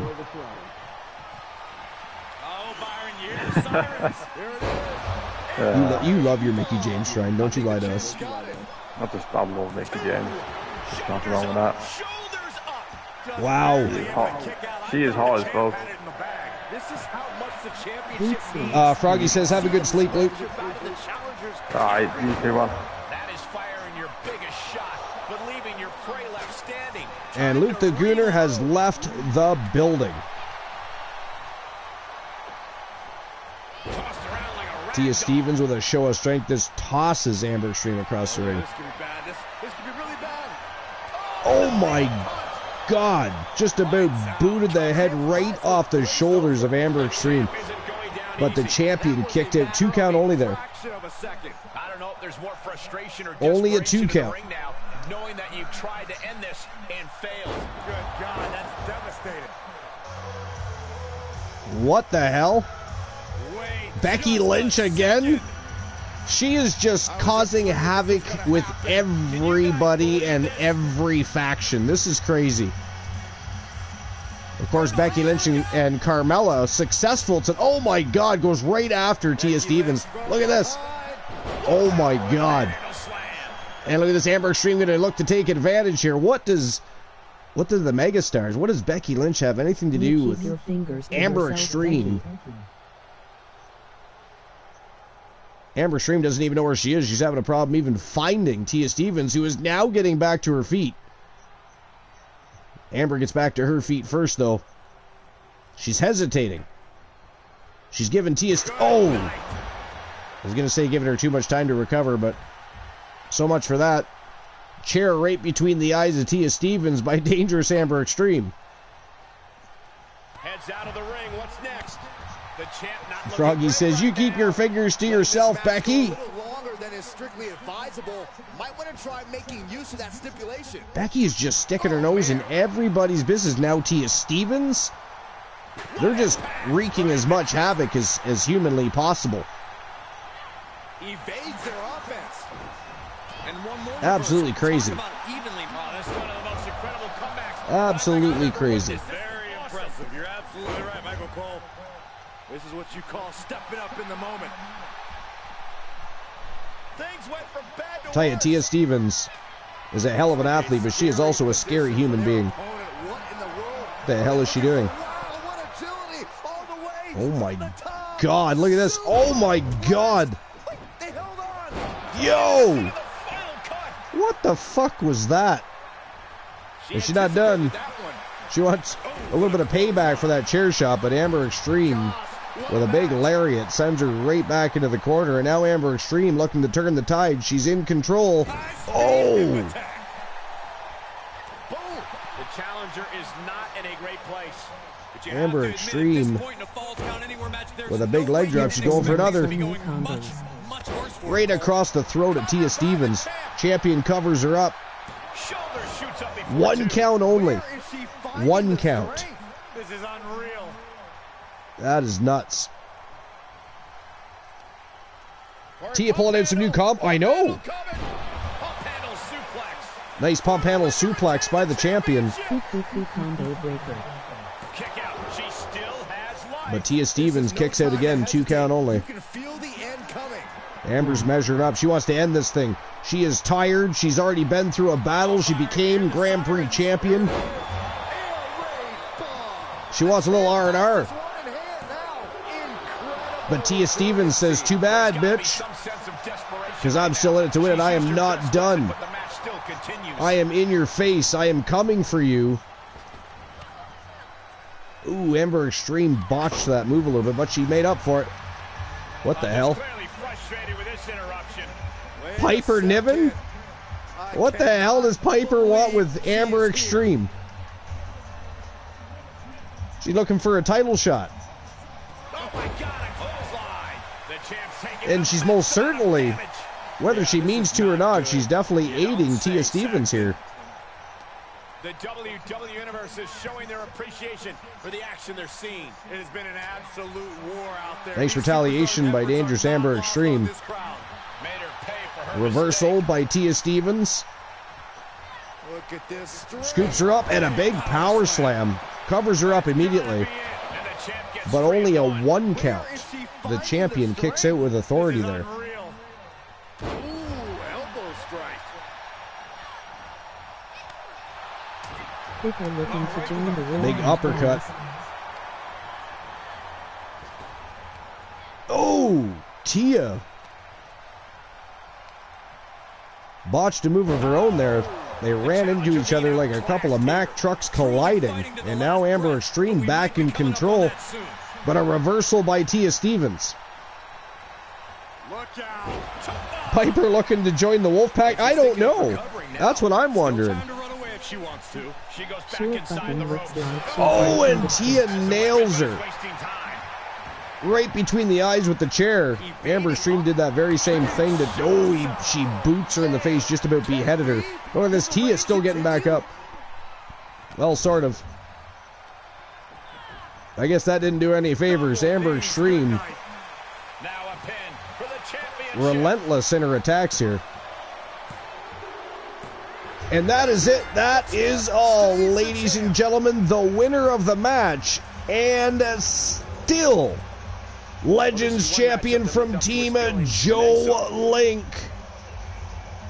She is a double champion. She is your reigning, defending, and undisputed Legends champion, and your reigning and defending and new Women's YTD Academy Grand Prix Wrestling champion, Dangerous Amber Extreme. Congratulations to Team Joe Link and to Dangerous Amber Extreme.